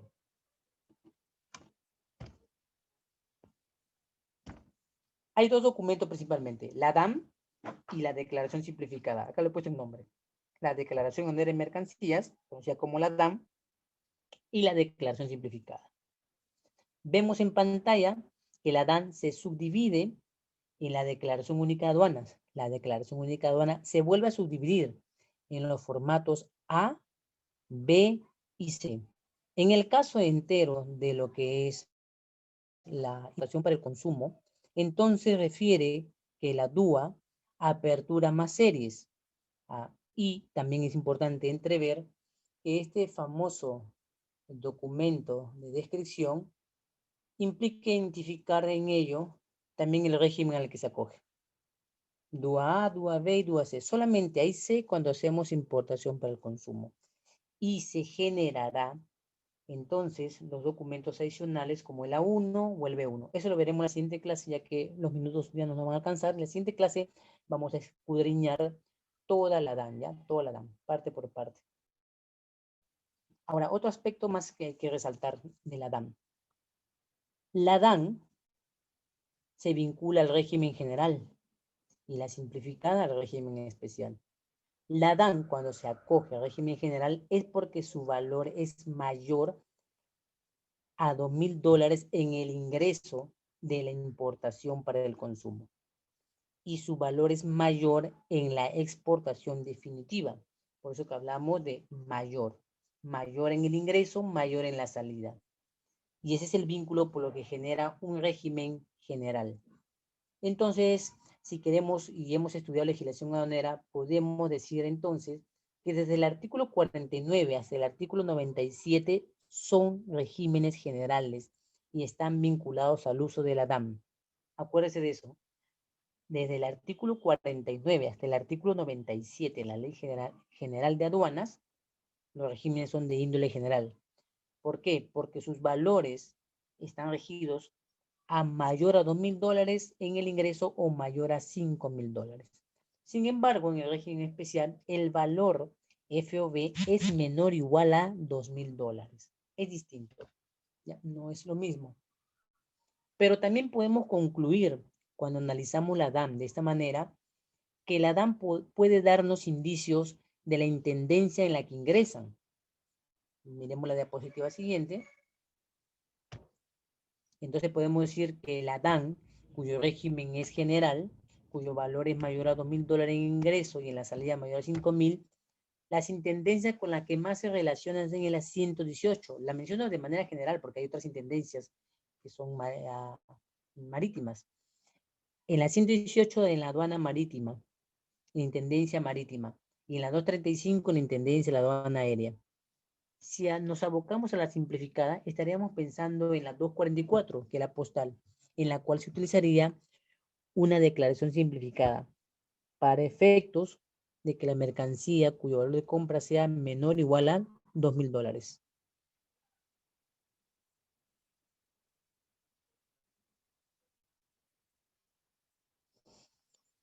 Entonces voy a mostrar entonces un modelo de lo que es la DAM y en las siguientes sesiones vamos a analizar el modelo de la DAM para poder entonces decir qué documentos de los que he mencionado en la clase hoy día y qué datos de hoy día se necesitan para que puedan ser comprendidos, ¿no? Como también hablaremos de otros temas dentro de la documentación. Entonces vamos a ver un modelo que expone, que siempre se ve. Ahí vemos en una de ellas la DAN, el formato DUA, y en el otro vemos una declaración simplificada.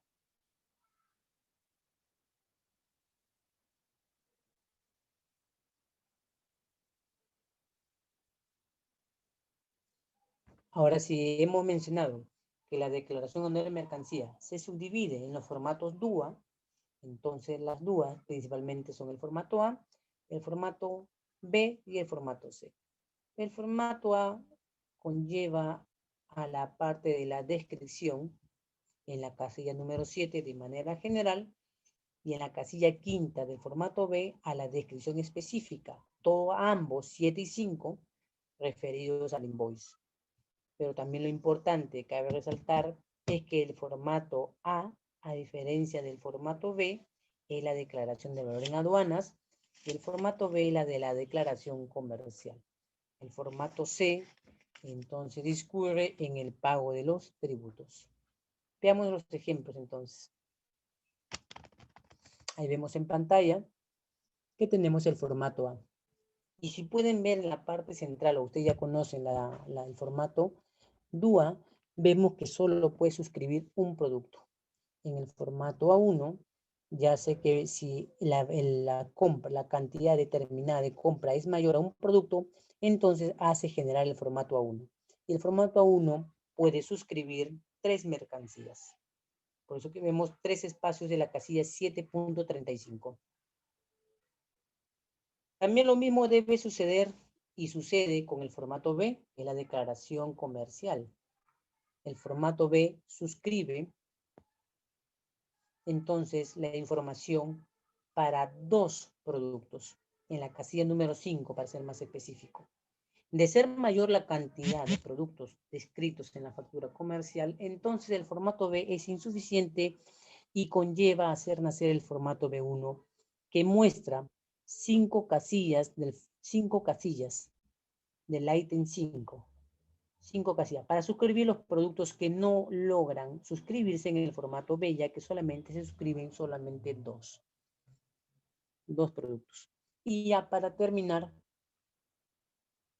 entonces la otra parte sería el documento de la declaración andina del valor y el documento del formato de tributos, formato C. Solo nace este documento último de la DUA C cuando es régimen de importación para el consumo. ¿Ya? Bien, entonces hasta aquí me quedo. Lo veré el día miércoles a la misma hora como el viernes para desarrollar más temas vinculados a gestión documentaria. ¿Sí? Voy a revisar entonces la asistencia para poder pasarla y así damos por concluido la sesión de hoy día. Entonces, Cintia, muchas gracias. Nos vemos el día miércoles. Gracias, Michelle. Gianfranco, Natalie y Romina, ¿sí? Entonces hemos terminado la sesión y nos estamos viendo la siguiente clase que es el día miércoles a la misma hora. ¿Sí? Luis Gianfranco, nos estamos viendo. Muy agradecido. Gracias igualmente para usted.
Muchas gracias, Michelle. Cuídese. Nos vemos hasta el miércoles.